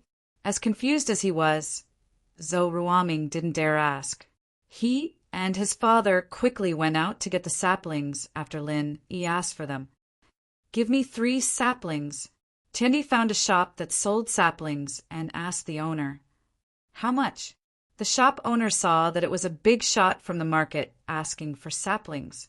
Why would he take money? He quickly brought the saplings over with a smile. Why do you need money? It's not that much. Just bring it over if you want to use it. I'll give you the money. Here's 100 kwai. Is that enough? Tiendi took out 100 kwai from his wallet and handed it to the owner. I don't need that much. The saplings are cheap, just a few kwai each. The owner quickly waved his hand. Tiendi didn't have the time to waste with him. He threw the money down and grabbed the saplings before walking out. I'll get a worker to carry it for you. The owner asked kindly, seeing that Tiendi was doing it himself. It's fine. Tiendi refused decisively. He had to carry the saplings himself to show his sincerity. What if he got a worker and Lin Yi picked on him again? Plus, the saplings weren't heavy at all. He put the saplings in the car and carefully stood beside it, smiling. Boss Lin Yi, is there anything else you need? Nope. Right? I turned 2 of your security guards into idiots. Is that okay? Lin Yi looked at Tiendi. They won't ask me for medical fees, will they? No, they won't, don't worry. Tiendi jumped. Turning people into idiots? What kind of technique was that? No wonder that security captain was acting so strangely. He thought he was a love-struck fool. But it turned out that he was an idiot. They fell and became idiots themselves. Will compensate them according to the standard for work-related injuries.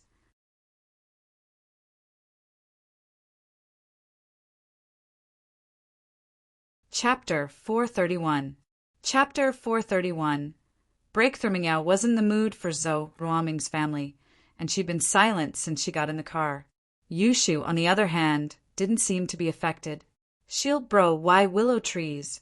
Isn't it better if we plant fruit trees? We can eat the fruits when they're ripe. Shu, didn't he say that he wouldn't ask such a stupid question? We'll be graduating by next year by then. Meng Yao reminded. Oh, then why willow trees? Yushu nodded. That I don't know. Lin Yi, why? Meng Yao asked. Haven't you guys heard of this saying? It's called planting a flower with the intention doesn't bloom, but planting a willow without the intention grows a shade. Lin Yi smiled. Willow trees are easier to grow, and it doesn't take much effort to take care of them. I see. Yushu nodded. Dr. Kang's villa.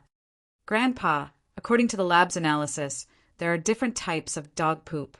Different breeds of dog poop make different poop. So I suspect that not every type of dog poop can be used as a pill of life extension and toxin cleansing, Xiaolong said. Oh, that's a big discovery, Dr. Kong said, taking Xiaolong's words very seriously. No wonder the effects of dog poop haven't been discovered yet. Different dogs make different poop. Good job, Xiaolong. Have you figured out what kind of dog shit this is? We compared and sampled thousands of dog poop samples and consulted many dog experts. We came to the conclusion that this poop is most likely from a German shepherd. Xiaolong said, Oh, no wonder. I heard that this dog's value is second only to the Tibetan Mastiff. It's very rare and expensive. Miracle Dr. Kong nodded. All right, hurry up and get me one of these dogs. Let them poop and compare it. Then report the results to me. All right, Grandpa. I've already sent someone to buy one, so we should have news soon. Xiaolong said. By the way, when are you going to the Xiao family in Yanjing to propose marriage? Dr. Kong asked. Xiaolong's heart skipped a beat. That girl was quite pretty, and it wouldn't be hard to marry her. Even if the Xiao family wasn't that powerful right now, she could still be a stepping stone for House Kong. When House Kong grew stronger, he'd replace her and find a bigger family. But that was what he'd thought in the past. Xiaolong, who was about to figure out the recipe for the pill of life extension and toxin cleansing, was full of confidence. He didn't really think much of Xinyan. Grandpa, I think the most important thing right now is to figure out what kind of dog poop the pill of life extension and toxin cleansing is made from. That's the most important thing for our family right now. As for the marriage, I think we can postpone it for a while. If we really manage to figure out the pill of life extension and toxin cleansing, Our house king's position will skyrocket, and we might not have to marry into the Shao family anymore, Xiaolong said. You're right. I didn't think it through before. Dr. Kong nodded in agreement after hearing Xiaolong's analysis. I've always thought of our family as a weak family, but if we have the pill of life extension and toxin cleansing, things will be different. Golden creation is just a medicine for injuries. It can heal wounds, but it's only popular among women. It's a luxury item for the upper class. But the pill of life extension and toxin cleansing is different. It can save lives. Yeah, once we succeed, we won't be a small family anymore. All the other families will be begging us. Dr. Kong said, but if we can figure out the recipe, others can too, right? Don't worry, Grandpa. We won't be as stupid as Kong Xiaobo, taking dog poop out directly. We'll add some fragrance or something to make the pill fragrant. It won't be easy for people to analyze it then, Xiaolong said. But there's a risk, too. Our main ingredient is dog poop. No matter how hard we try to cover it up, the dog poop will still be found out, won't it? Dr. Kong hesitated. That's true. Xiaolong nodded. It looks like I'll have to figure out how to keep the recipe a secret. Grandpa, I have an idea. Kong Mingming, who hadn't had the chance to speak up until now, stood up. He didn't want Xiaolong to take the lead. We'll reduce the proportion of dog poop in each pill, making it as rare as possible. We'll use the rest of the useless ingredients, so we'll just need to take a few more pills. It had to be said that Kong Mingming's plan was worth 3. Dr. Kong and Xiaolong listened to Kong Mingming's plan and were enlightened. Dr. Kong said, Illumination's method is feasible. Not bad. You 2 brothers, one intellectual and one martial. House Kong will be able to flourish in the future. Xiaolong wasn't happy that Kong Mingming took half of the credit, but he had to admit that Kong Mingming's method was very good, diluting the dog poop and making it look like a supplementary ingredient that people could ignore. Kong Mingming smiled. Grandpa, Big Brother doesn't like that girl. Why don't you give her to me? Kong Xiaoming didn't have any great ambitions in his heart. Sneaking around was fine, but he didn't want to be in control of the corporation. As long as he got the shares in his hands, being a playboy wasn't a bad idea. So when he saw that Xiaolong wasn't interested in Wang Xinyan, he wanted to take her for himself. You brat, what are you thinking? She's your sister-in-law. Dr. Kong glared at his grandson, helplessly. I was just saying. Kong Mingming felt that it wasn't appropriate and quickly changed his words. Fatty Lai finally got Lin Yi's number from Xuemin with tears and snot on his face. He'd asked for Lu Tiany's number before, but Lu Tiany wouldn't give him Lin Yi's number no matter what. In the end, Fatty Lai panicked and wanted to be irreconcilable enemies. Lu Tiany had no choice but to give him some advice. Brother Lai, it's not that I'm trying to make things difficult for you, but I really don't dare to. I'm begging Miracle Dr. Lin. How could I just give his information to someone else? How about this? Professor Guan and Miracle Dr. Lin are very close. Go beg him. He'll definitely have a way. I begged him back then. And so, Fatty Lai ran to Xuemin's house as if he'd received an imperial edict. Xuemin didn't tell him, so he knelt in front of Xuemin's house and started crying. Guan Xan came home from her night shift and was shocked to see a fatty crying in front of her house. You. Who are you? What do you want? You are. Are you Guan Xuemin's family? Fatty Lai raised his head and asked as soon as he heard someone talking to him.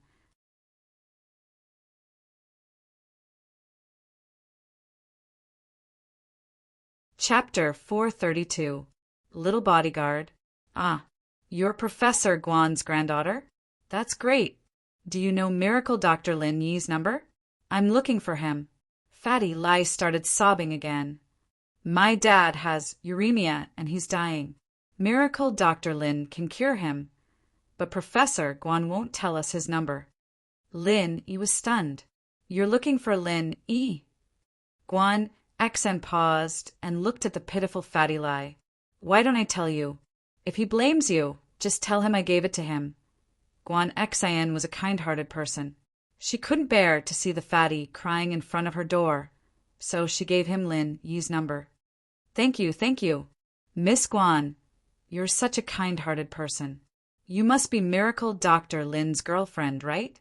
Fatty Lai may be a crybaby, but he was a veteran in the business world. His ability to read people's expressions was extraordinary. He saw Guan Xian's blush when she mentioned Lin Yi, and he knew that her relationship with Lin Yi wasn't simple. No wonder Xuemin and Lin Yi were so close. It was because of this. Fatty Lai had been wondering why Lin Yi started a medicine company with Xuemin. Did he trust Xuemin that much? Lin Yi's medical skills were much better than Xuemin's, so there was this layer of relationship between them. No, we're just good friends. Guan Xian was embarrassed by Fatty Lai's words, stuttering as she blushed. But she was happy inside. The fatty may be a crybaby, but his words were nice. Giving him her number wasn't a waste. Haha, then I won't bother Miss Guan anymore. I'll go make the call. Fatty Lai wanted to get closer to Lin Yi as soon as possible. Guan Xian was already embarrassed, but Fatty Lai's words made her breathe a sigh of relief as she ran into the villa. Lin Yi remembered that Tang Yin was supposed to participate in the tree planting tomorrow. He wondered if she had any saplings. He took out his phone and was about to make a call when it rang. He thought it was Tang Yin, but it was an unfamiliar number. Hello. Lin Yi answered the phone. Is that Miracle Dr. Lin? Fatty Lai asked in surprise. Miracle Dr. Lin? Who are you? Lin Yi was slightly startled. A few days ago he was looking for Thief Lin, and today he was looking for Miracle Dr. Lin. Miracle Dr. Lin, it really is you. I'm Lai Changyi. Fatty Lai quickly introduced himself. Lai Changyi? I don't know him. Lin Yi was about to hang up the phone. Sob sob. Miracle Dr. Lin, don't you recognize me? Wah. Fatty Lai started crying again. I remember. As soon as Lin Yi heard the crying, he connected the dots. You are the crying fatty, right? Yes, it's me, Miracle Dr. Lin. You remember now. Fatty Lai was pleasantly surprised. I remember now.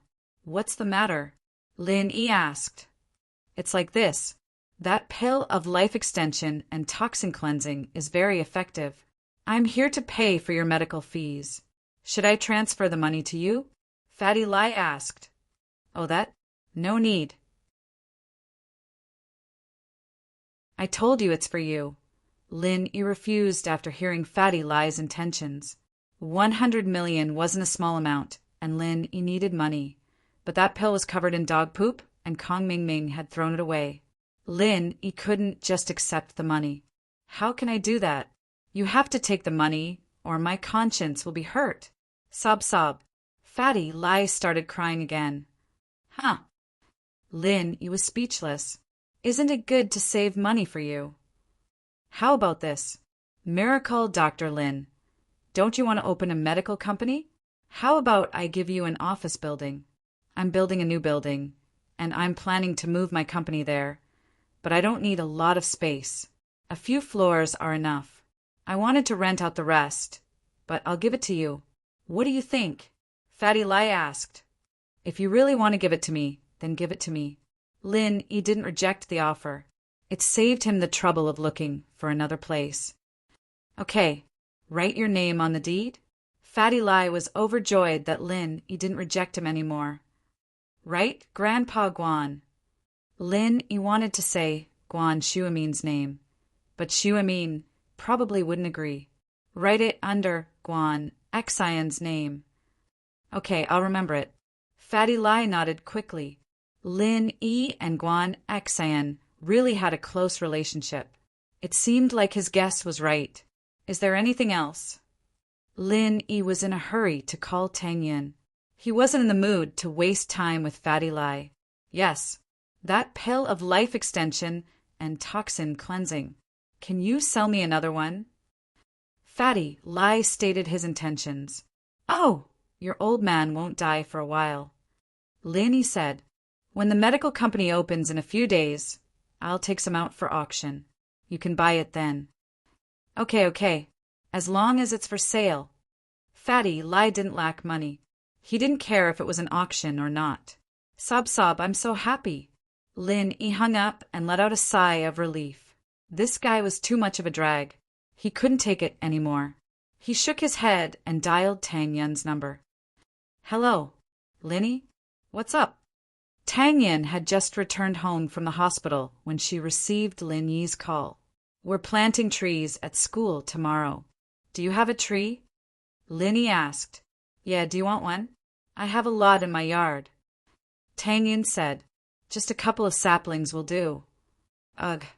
Lin Yi slapped his forehead, remembering that Tang Yun lived in a house in the slums. There was a yard in front of their house, and there were a lot of wild saplings. No, I was thinking that if you don't have any, I can buy some for you. No need, haha. Tang Yun was very happy. Her heart was filled with sweetness at Lin Yi's concern. So, the feeling of being in love was a wonderful thing. She had always rejected it, but now that she really liked someone, she couldn't stop it. All right, see you tomorrow. They chatted for a while until Mrs. Tang called Tang Yun for dinner. Lin Yi hung up. In the floating cloud bar, Jiang Wen's face was dark as he sat beside Sihua. Sihua bro, you have to help me this time. Send some strong people to teach that Lin Yi a lesson. Taizao and I are in big trouble this time. Sihua didn't say anything. Sihua bro, you know that the masters from the fire wolves were taken away by my big bro. The new masters aren't here yet. I wouldn't be asking you for this if it wasn't for that. Jiang Wen was panicking when Sihua didn't say anything. Master? What level of master? Sihua sighed, finally speaking.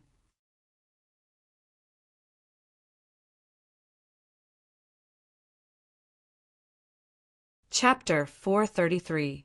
Chapter 433. Jiang Wen's visit little bodyguard?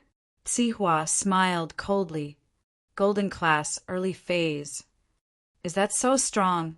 Golden class, early phase isn't strong? Normal people like us can never reach that height in our lifetimes. Not to mention golden class, early phase. Even body refinement and chi refining late phase can't reach it. Jiang Wen evidently knew a lot about ancient martial arts and knew that there were two ways to reach golden class. Chi refining and body refinement. Haha, that's true, but Lin Yi isn't a normal person. Sihua said faintly. Why would I keep him around if he was? Now that he had established a working relationship with Jiang Wen, the two sides were having a good time working together, and Sihua had gotten a huge amount of money from it. He didn't think that selling human organs would be this profitable. No wonder House, and who wasn't that famous before, had become a new noble house all of a sudden.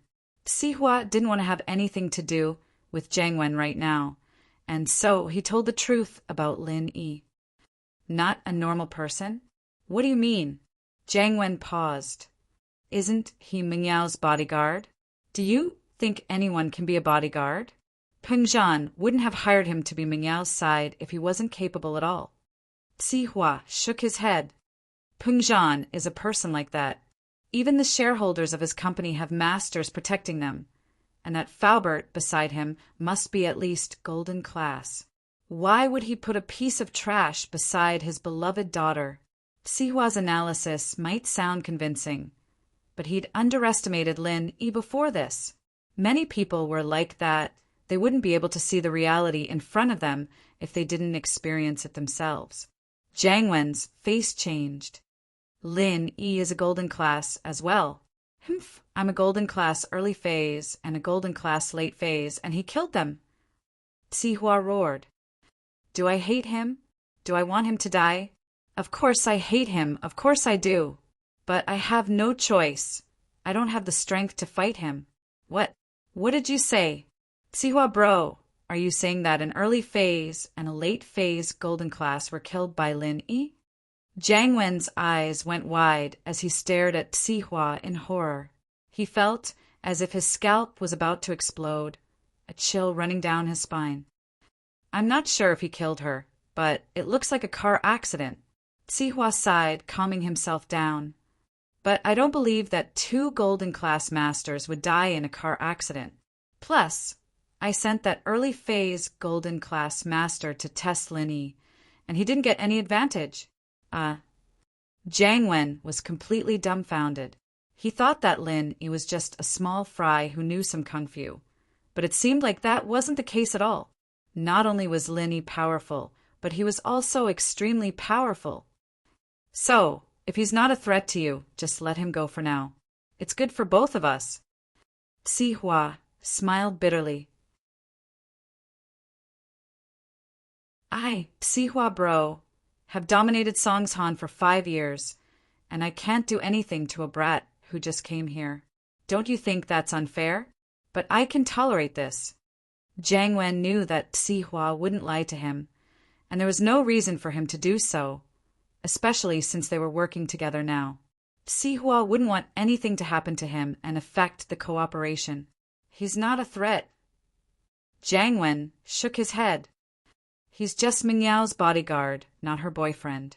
According to my investigation, he has a girlfriend called Tang Yin, one of the school beauties of Songshan's first school. She's as pretty as Mingyao, so there shouldn't be anything going on between them. It's just that I can't tolerate this. So what if you can't tolerate it? Humans need to tolerate it, and you'll get used to it.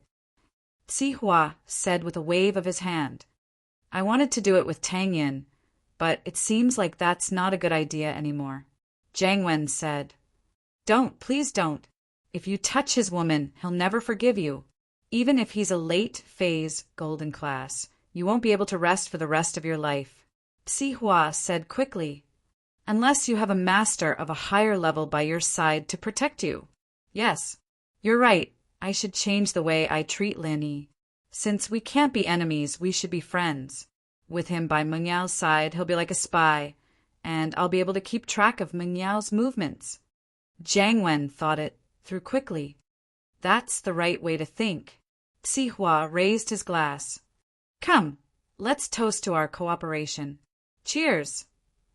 Jiang Wen was no longer depressed now that he'd found a temporary solution.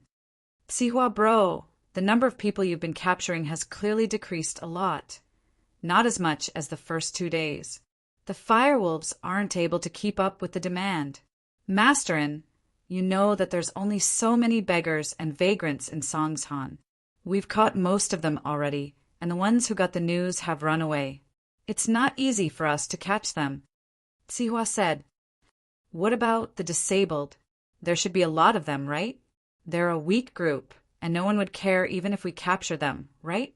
Jiang Wen had never seen so much money before. The amount of money in his bank account skyrocketed, driving him crazy. It's not that easy to capture the disabled. Some of them are very rich, and they have powerful relatives at home. We can't just touch them like that, and we can only wait in the slums and the suburbs, capturing them the moment we see them. Sihua said. Don't worry, I know some underground bosses in other cities in the province. We can work with them. All right, I'll leave this to you, Sihua bro. Jiang Wen nodded. He knew that he'd be able to make more money if he went to the other cities to work with the underground bosses. But Jiang Wen wasn't familiar with the place and the people. House An's roots were in Songshan, and he'd be in trouble if he were to cross the border.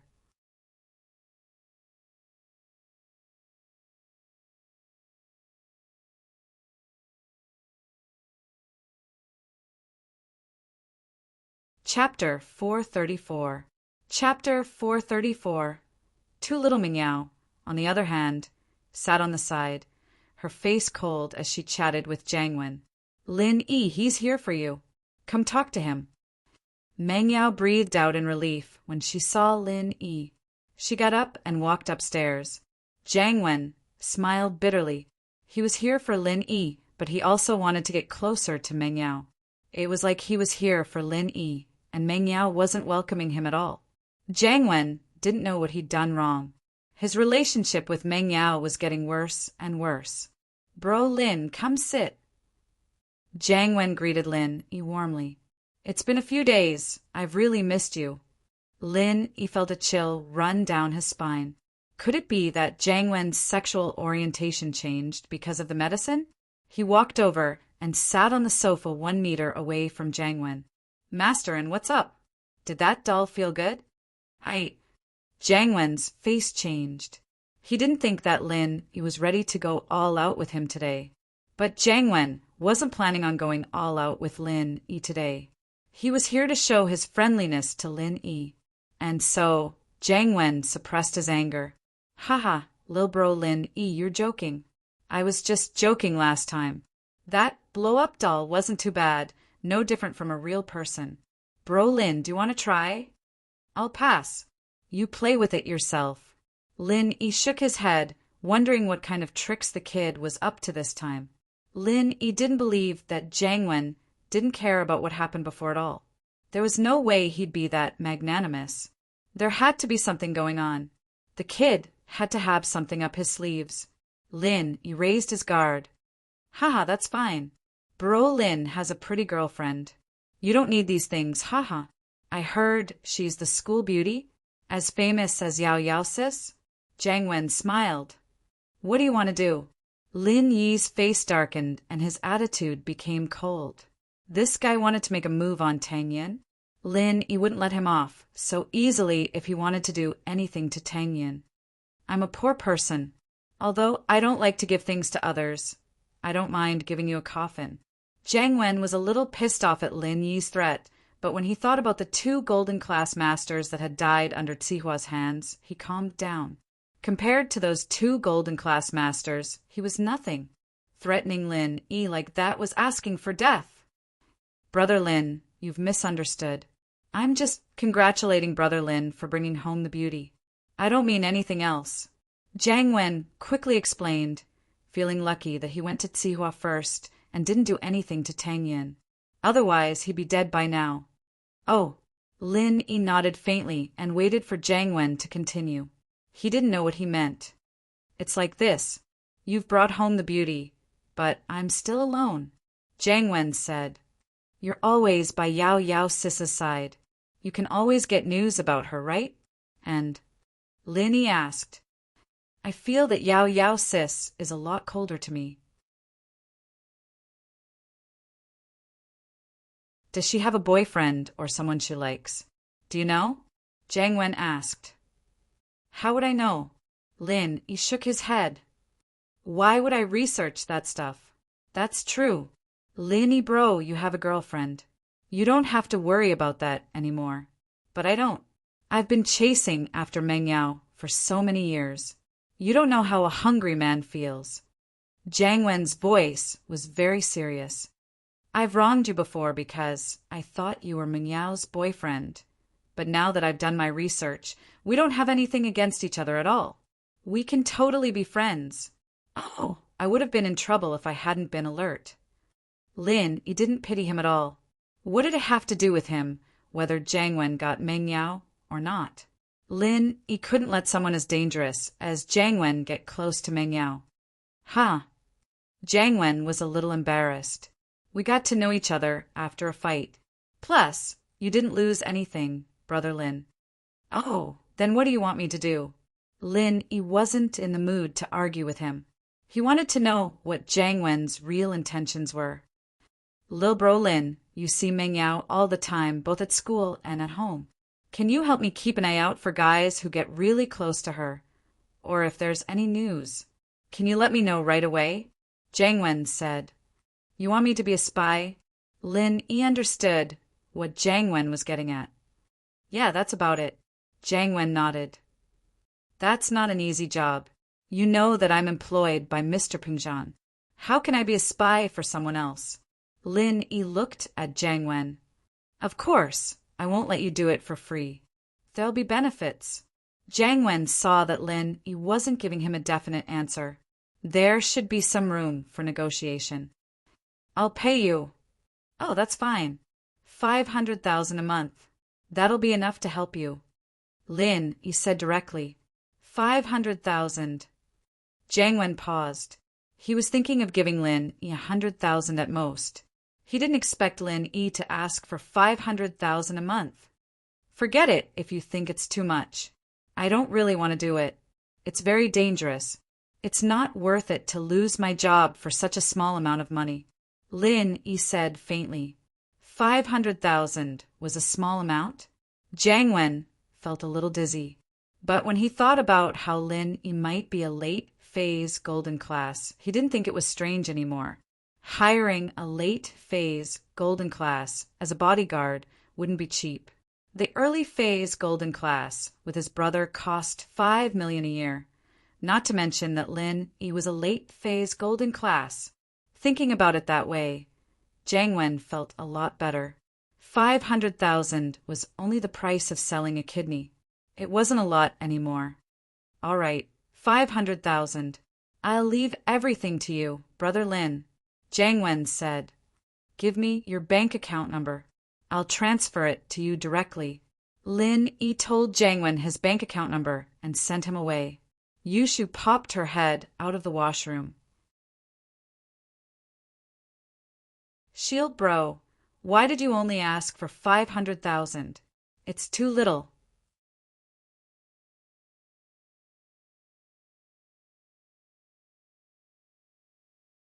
Chapter 435. Chapter 435. Meticulous thoughts. You're right. You have to treat us then, or I'll tell Yao Yao about this, Yushu said as she rolled her eyes. I can treat you. But what do you want me to treat you? Lin Yi asked. I want to eat shark meat. When are you going to take me to catch sharks again? Yushu couldn't forget about shark meat. Maybe when the time comes. Lin Yi sweated. Shark meat wasn't tasty at all. Why was Chin Yi so addicted to it? The next day, the entire graduating class was suspended for a day, and the tree planting activity began. This was a group activity second only to the spring outing and art festival. After entering the 12th grade, the extracurricular activities had decreased a lot, so most students were looking forward to this activity. Lin Yi naturally couldn't be too close to Meng Yao and Yushu in school. Lin Yi gave them the willow seedlings and told them a few things to pay attention to before going to find Tang Yin.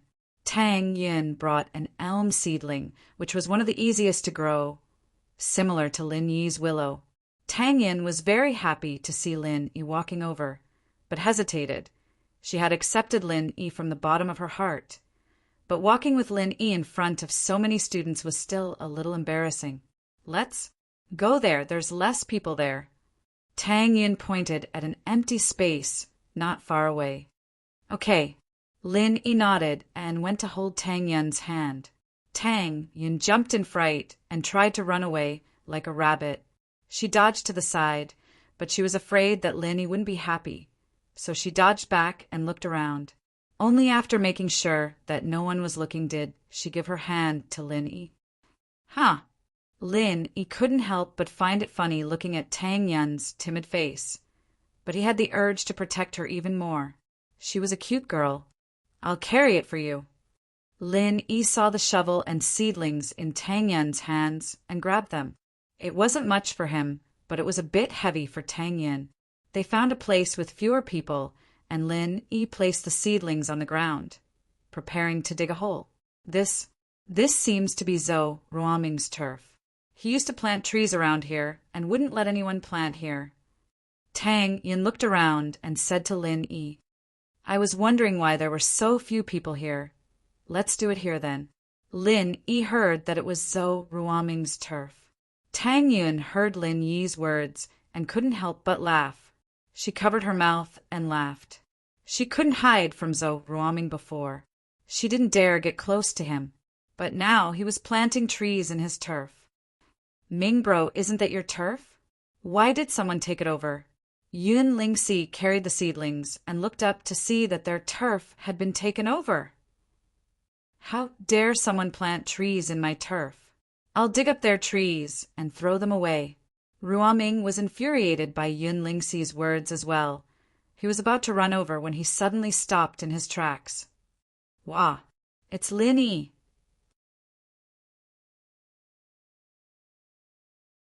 Ugh!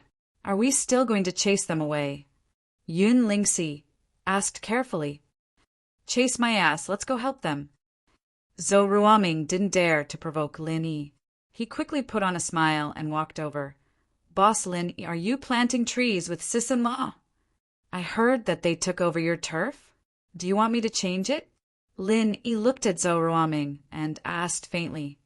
Boss Lin Yi, look at what you're saying. This is the school's land. How can it be mine? I planted a few trees nearby, but they're not mine. Besides, I'll continue planting trees next year and the year after that to protect Boss Lin Yi and sis-in-law's trees in the middle. I'll be the guardian of the trees, Zhou Ruoming said flatteringly. Oh, you've planted quite a lot of trees. It looks like you've been studying for years, Lin Yi said sarcastically. Ha! Yeah, look at the trees all over the place. I've planted quite a few of them, Zhou Ruoming said proudly. I'm planning to plant fruit trees this year, and we'll be able to eat them next year. Boss Lin, you will bring sis-in-law back to eat too, right?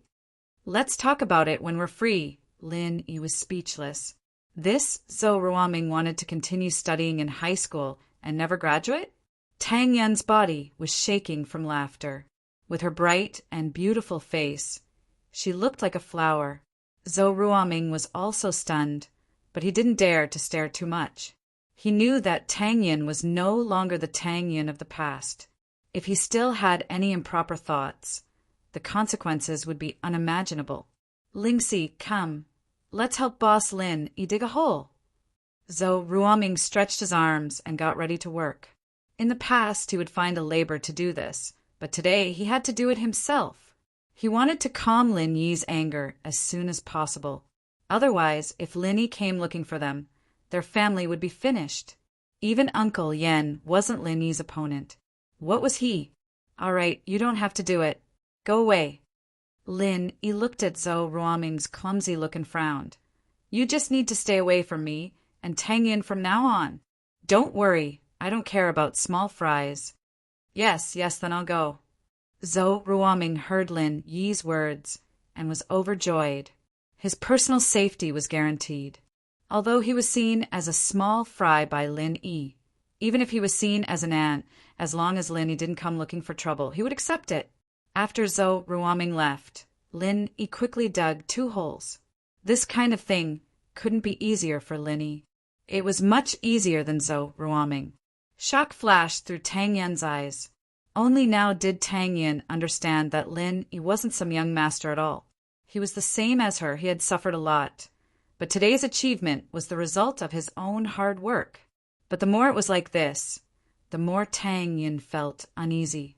Lin Yi was too outstanding. It made Tang Yan feel insecure. She was afraid that one day Lin Yi wouldn't want her and fall in love with someone else. The only thing Tang Yan was confident about was her beautiful appearance. But what was the use of that? Wasn't Guan Xan pretty? Her grandfather was Miracle Dr. Guan. He helped Lin Yi's career a lot. Lin Yi and Guan Xan were a good match. Tang Yan sighed and shook her head. She forced herself not to think about it. Lin Yi wouldn't leave her, would he?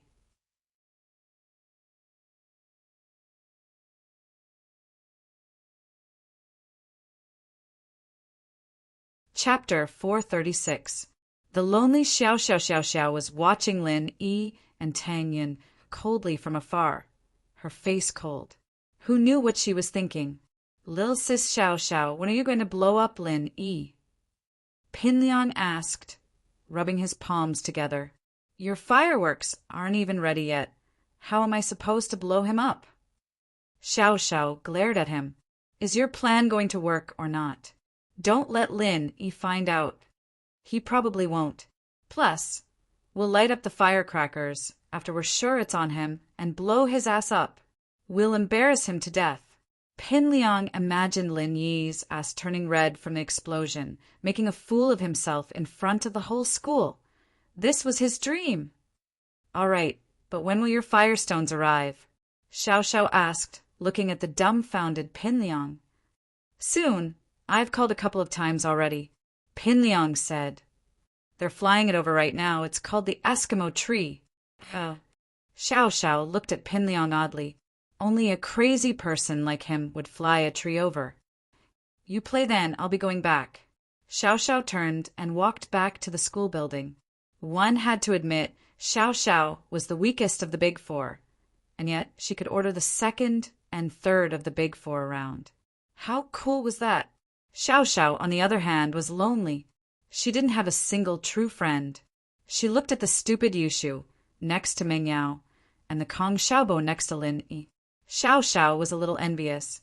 They all had friends, but she didn't friends. I don't need them. Xiao Xiao said in her heart, I don't need friends, and I don't need friendship.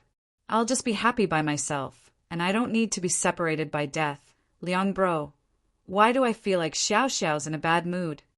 Xiaofu asked curiously as he looked at Xiao Xiao's lonely figure. She was peed all over by Lin Yi.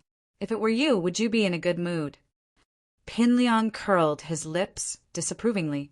Let's focus on the Firestone plan. Do you really think Ming Yao's going to like it? I think so. Xiaofu thought about it. Liang bro, why don't you write some love notes for Meng Yao? Fold them into the shape of a heart and put them on the tree? I'm sure Meng Yao will be very happy when she sees it. That makes sense. Then find some paper and help me write. Pinliang thought it was a good idea and nodded. He didn't have anything to do anyway, so he might as well write some notes. I'm afraid the two of us won't be enough. We need to find some help, Gao Xiaofu said. But as long as we give them some money, there should be a lot of people who will help. All right, I'll leave it to you then. Pinliang took out 1,000 kuai and gave it to Xiaofu. You take care of this first. I'll go build some momentum. With that, Pinliang went to find Meng Yao. He needed to tell her about the news beforehand, so she could come out to see him confess his love. Shu, why aren't you digging anymore? Meng Yao asked curiously as she looked at Yushu, who was rubbing her hands on the ground. Oh, I'm tired. Yushu had tossed the shovel to the side. She'd thought that planting trees was new and interesting, but after digging for a while, she felt tired and decided to give up. She'd wait for Meng Yao to finish digging and plant the 2 trees in the same hole. Yao Yao, let's plant the 2 trees together later. What do you think? It's not much, but you sure know how to slack off. Stand up and dig with me. Meng Yao rolled her eyes angrily. Yushu was treating her like a coolie. But, Yao Yao, I'm tired. You're the big sister. You're older than me. You have to let me. Yushu didn't want to get up. This Lin Yi, he's not helping. He only knows how to hit on girls. Meng Yao couldn't do anything to Yushu, so all she could do was grit her teeth and dig with the shovel. She was sweating profusely as she cursed Lin Yi. This bastard, I'm going to cut his salary. Doesn't he have the awareness of a follower? Doesn't he know that this is the time to help? Should I get Shield Bro to help? Yushu felt that it wasn't appropriate to let Meng Yao work alone. Get him? Forget it. He's hitting on girls. Why would he care about us? Meng Yao humphed. I don't know what's so good about Tang Yin. Our Shu is so much prettier than her, and cute too. Oh, Yao Yao isn't bad either. Why don't you go seduce Shield Bro and give him a taste of sweetness? He'll come and work for you, right? Yushu suggested. Why don't you go with such a stupid suggestion? You have big boobs. You're perfect for seducing him. Meng Yao glared at Yushu. Okay, I'll try it next time. Yushu nodded in agreement. Meng Yao was about to continue lecturing Yushu when she heard Yushu call out happily. Yao Yao, we have a helper. The coolie is here. HM? Meng Yao paused and raised her head to see Pinliang walking over quickly.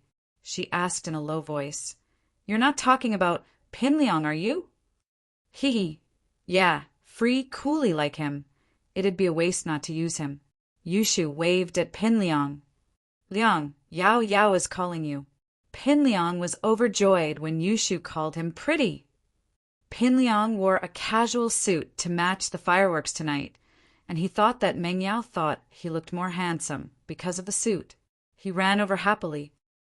Yao Yao, Shu, what can I do for you? Yao Yao, aren't you tired? You go rest on the bench over there, I'll dig. Yushu said as she grabbed the shovel from Meng Yao's hands and gave her a look. Meng Yao found it funny, but she couldn't do anything about it. Yushu was more brainless than anyone else when she was with her, but she was so smart in front of others. She didn't know if it was an act or something. Yushu was most likely trying to send her away so that Pin Liang could dig a hole for her. She knew that she wouldn't be able to help Pin Liang dig a hole if she was there, but now that she was gone, Yushu could use her name to get Pin Liang to do it. I'll go rest then. Meng Yao didn't want Pin Liang's help, but digging a hole was really tiring. She really wanted to rest.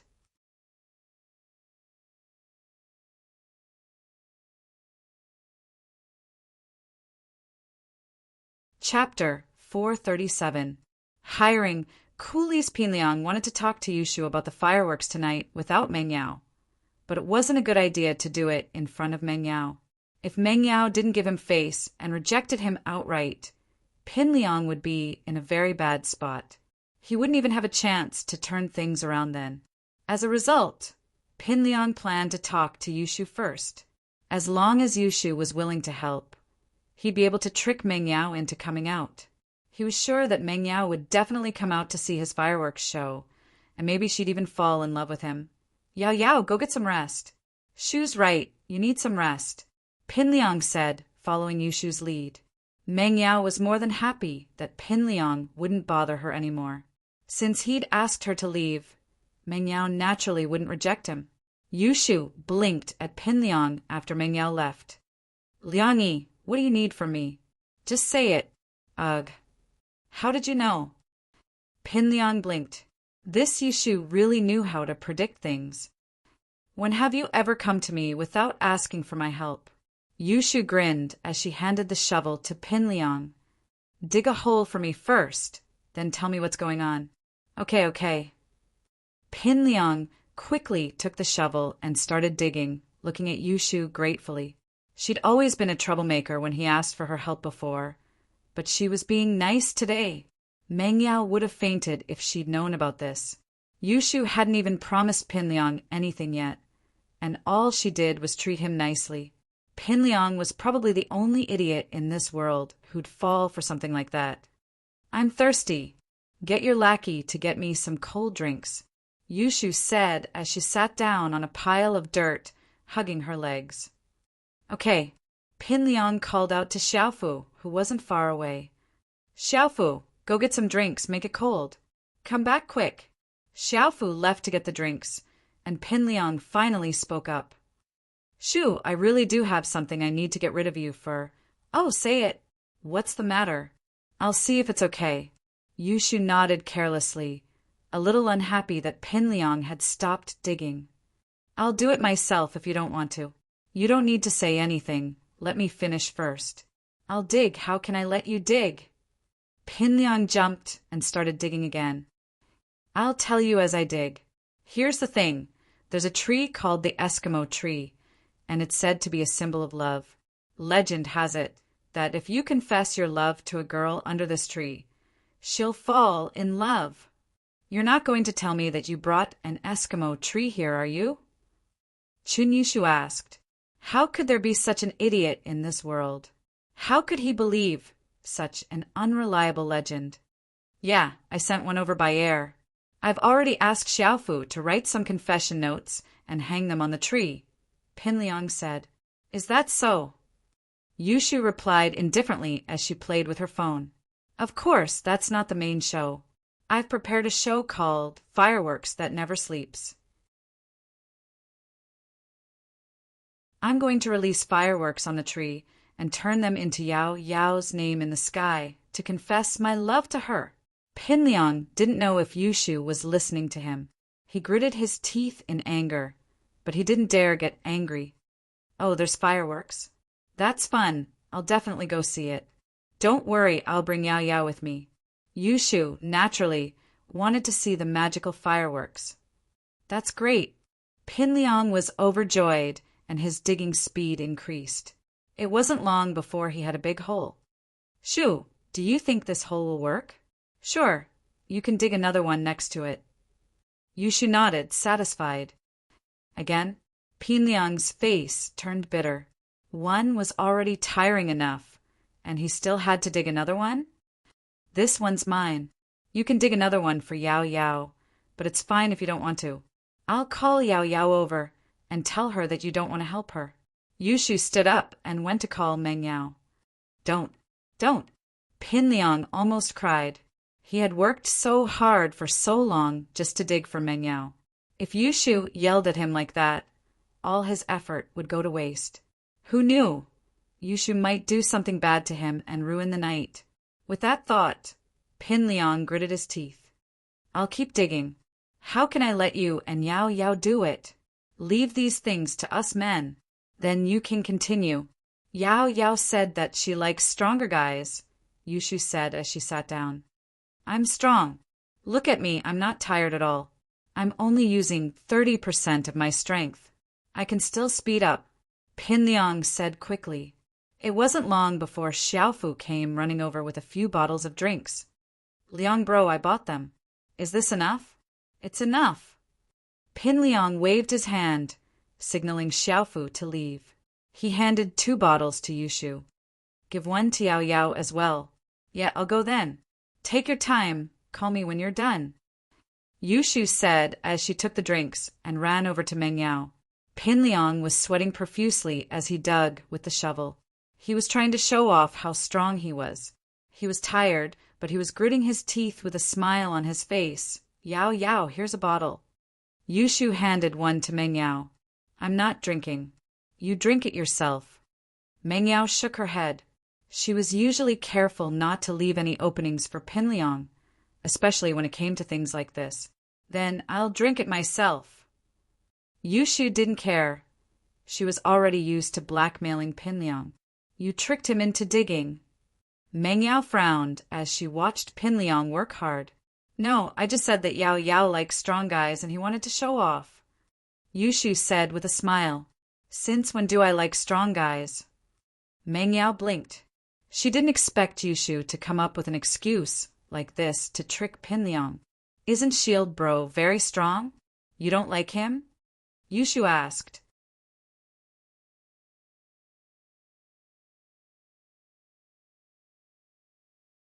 Chapter 438.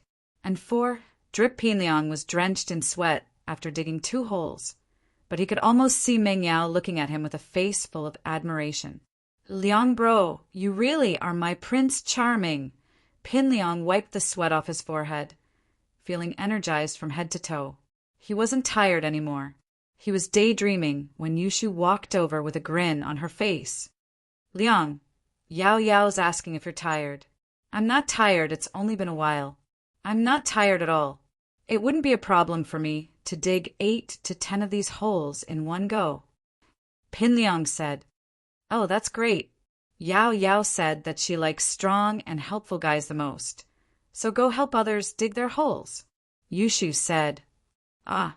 Pinliang almost fell headfirst into the hole at Yushu's words. He still had to help others dig, but he'd already said what he'd said. Wouldn't he be slapping his own face if he went back on his words now? Pinliang had no choice but to nod dejectedly. I'll go help others. We finally got rid of that idiot. Yao Yao, you can come over now. Let's start planting trees. Yushu waved at Meng Yao. Shoo, I really wonder why you're so dumb sometimes, but so smart at other times. Tell me, are you faking it? Meng Yao was quite speechless at her best friend.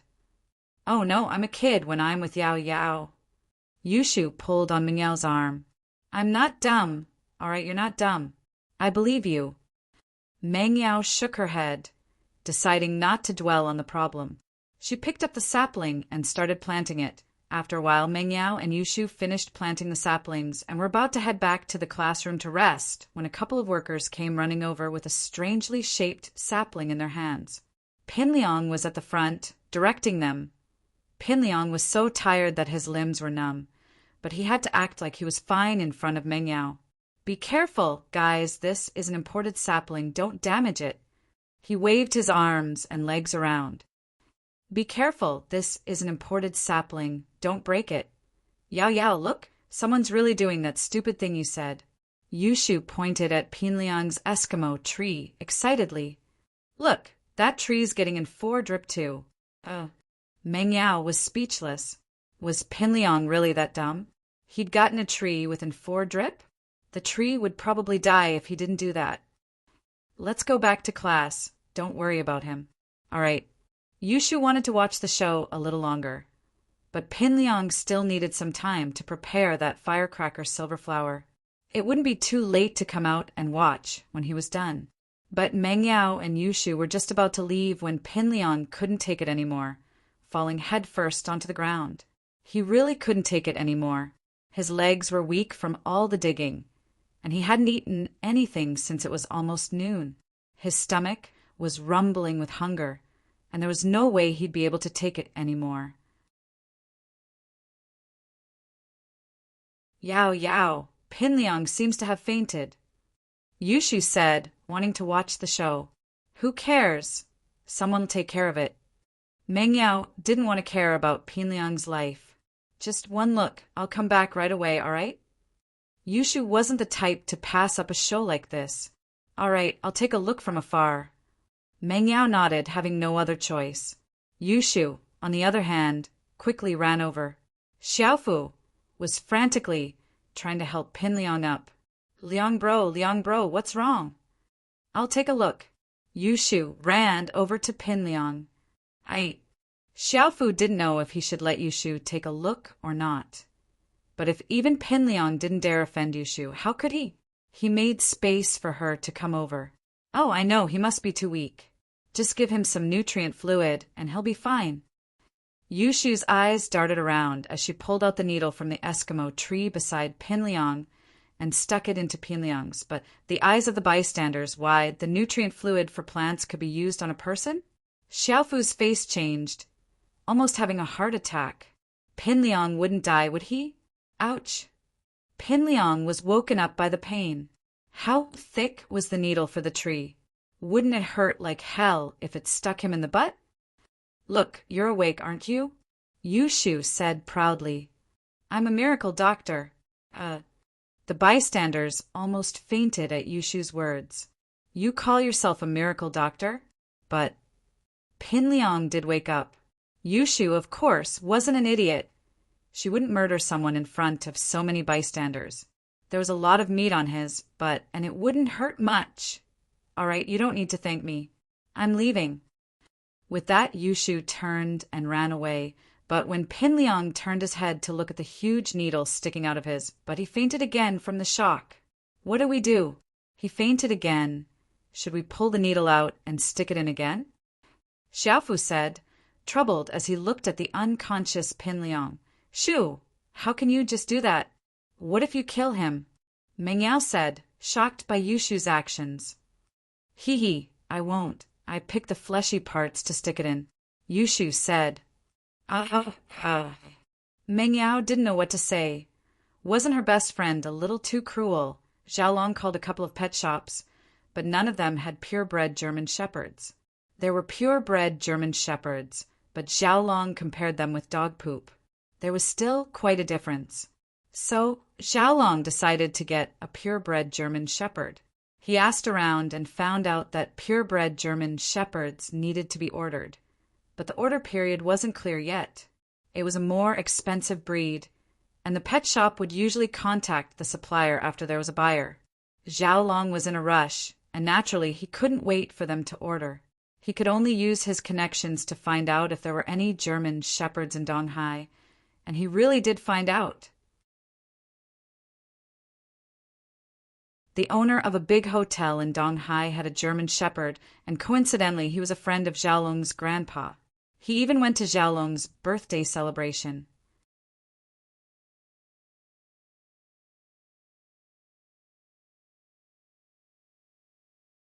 Chapter 439. Chapter 439.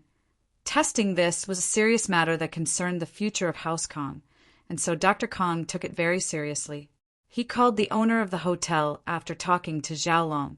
He seemed to remember the owner bringing a dog with him on the day of the birthday banquet, but he didn't pay much attention to the dog at the time. He didn't know if it was a German shepherd or not. Mr. Zhang? I'm Kong like I. Dr. Kong had a good relationship with the owner of the hotel. Other than the big houses, all the other businessmen had a good relationship with House Kong. After all, House Kong was one of the most successful businessmen among them. They weren't as successful as the big houses, but they were much stronger than them. Hello, Dr. Kong. What can I do for you? The owner of the hotel asked curiously. Why would Dr. Kong call him personally? Even if they had contact, it would be through the eldest son of Dr. Kong, Kong Guifeng. It's like this. I heard that you have a German shepherd? Dr. Kong asked. Oh, I do have one. Mr. Zhang paused. He didn't know why Dr. Kong would suddenly bring this up. My wife doesn't have much to do at home, and she likes dogs. I think we brought that shepherd to your birthday banquet. Mr. Zhang, my grandson Xiaolong likes German shepherds. We've been to many pet shops, but we couldn't find one. I wouldn't be asking for it otherwise. Dr. Kong hesitated. Asking for a dog from Mr. Zhang might raise suspicions, but the situation was urgent. He didn't have time to think about it. Besides, even if Mr. Zhang suspected something, he wouldn't think that he was after dog poop. Oh, so Dr. Kang's grandson likes German shepherds? That's it. I'll get someone to send it to you later. Mr. Zhang paused. He didn't think that Dr. Kong would call to ask for a dog. What kind of big deal was this? With the Kong family's current power and financial resources, what dog couldn't they buy? Mr. Zhang didn't think much about the fact that Mr. Kong was calling him to ask for the dog, so he agreed without much thought. Miracle Dr. Kong, this dog of mine is a little special. My wife has been spoiling it since it was young, and it often steals food from our house, pees and defecates everywhere. If you hadn't mentioned this, I would have sold it or given it to someone else. But since I'm giving it to you, I have to tell you this first. I can't lie to you. Dr. Kong thought to himself, isn't it good to poop? He was afraid that it wouldn't poop, so he said, this is just a small problem. It's not a big deal. Thank you so much for helping me, Director Zhang. When the time comes, I'll definitely get Xiaolong to come and thank you personally. Haha, it's no big deal. Since Dr. Kong says there's no problem, I'll get someone to send the German shepherd to you later. Mr. Zhang said. Mr. Zhang was one of the people who fawned over the Kangs, so it didn't take long for the German shepherd to be delivered to the Kang's mansion. After Xiaolong got the German shepherd, he fed it a huge meal of dog food and finally received a warm puddle of dog poop. It's the same, exactly the same. After our lab analysis, we found that the pill of life extension and toxin cleansing's composition is exactly the same as this dog's poop. Our previous analysis was correct. The pill of life extension and toxin cleansing's composition is the German shepherd's poop. Xiaolong excitedly took the analysis report and returned to the villa to report the good news to Dr. Kong. It's really the same? Dr. Kong couldn't hold back his excitement as well. He slammed his palm on the coffee table in front of him, almost knocking over the tea on it. One could imagine how excited he was right now. It's really the same. We've got the composition of the pill of life extension and toxin cleansing. Xiaolong said, next, we can start the clinical trial. Good, good. There's hope for House Kong. Dr. Kong threw his head back in laughter. Xiaolong, you and Zhao Ming are working hard this time. While you're buying purebred German shepherds in bulk, get someone to try this dog poop and see if it's effective. Grandpa this. I don't recommend getting outsiders to test it. Xiaolong shook his head. Our research on the pill of life extension and toxin cleansing is still in a secretive stage, and we shouldn't let outsiders know about this. Even if we don't tell them it's dog poop, they'll probably be able to guess it. So we suggest that it's better for our own family to test it. You're right, go get your dad, your second uncle, and Zhao Ming over. We'll discuss this together. Dr. Kong stood up and closed the curtains. Xiaolong was right. This was the family's top priority, and they couldn't let outsiders get involved. If the recipe were to be leaked, the losses wouldn't be small. In Dr. Kang's study, Kong Guifeng, Kong Tsui Pu, Kong Xiaolong, and Kong Mingming sat on the sofa. Dr. Kong, on the other hand, was sitting on his chair with his eyes closed, deep in thought. No one dared to disturb him, and they all sat on the side carefully, waiting for Dr. Kong to speak. After a while, Dr. Kong opened his eyes. This dog poop has been classified as House Kang's #1 secret.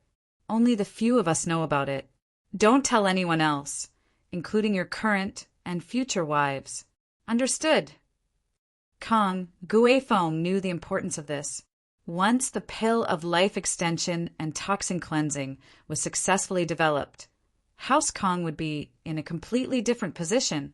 As a result, this recipe couldn't be leaked. Tsui Pu and Xiaolong nodded as well. Even Kong Mingming understood the importance of this. He quickly promised, "Grandpa, don't worry, we won't tell anyone." All right, next up, we'll be researching the clinical trial. Xiaoming had enough trouble with it before, so this time he won't be participating. Dr. Kong said, "This time, Guifeng, Tsui Pu, Xiaolong, and I will be the ones to test it. Grandpa, I'm fine."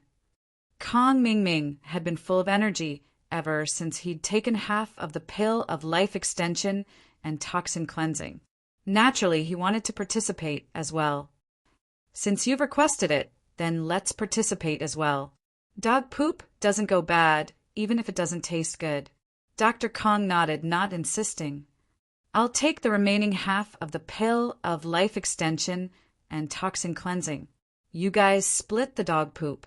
"Miracle," Dr. Kong said as he pointed at the 2 boxes on the coffee table. Dr. Kong wasn't an idiot. Although it looked like the dog poop was the pill of life extension and toxin cleansing, he couldn't guarantee that it was the case. As a result, he decided to take the remaining half of the pill. Kong Mingming actually wanted to take the other half of the pill, but seeing that his grandpa had taken the initiative, he didn't want to argue. He could only nod in agreement. You're tuning in to the Thunder Spear YouTube channel. Don't forget to subscribe and join us on this journey to catch the most captivating stories.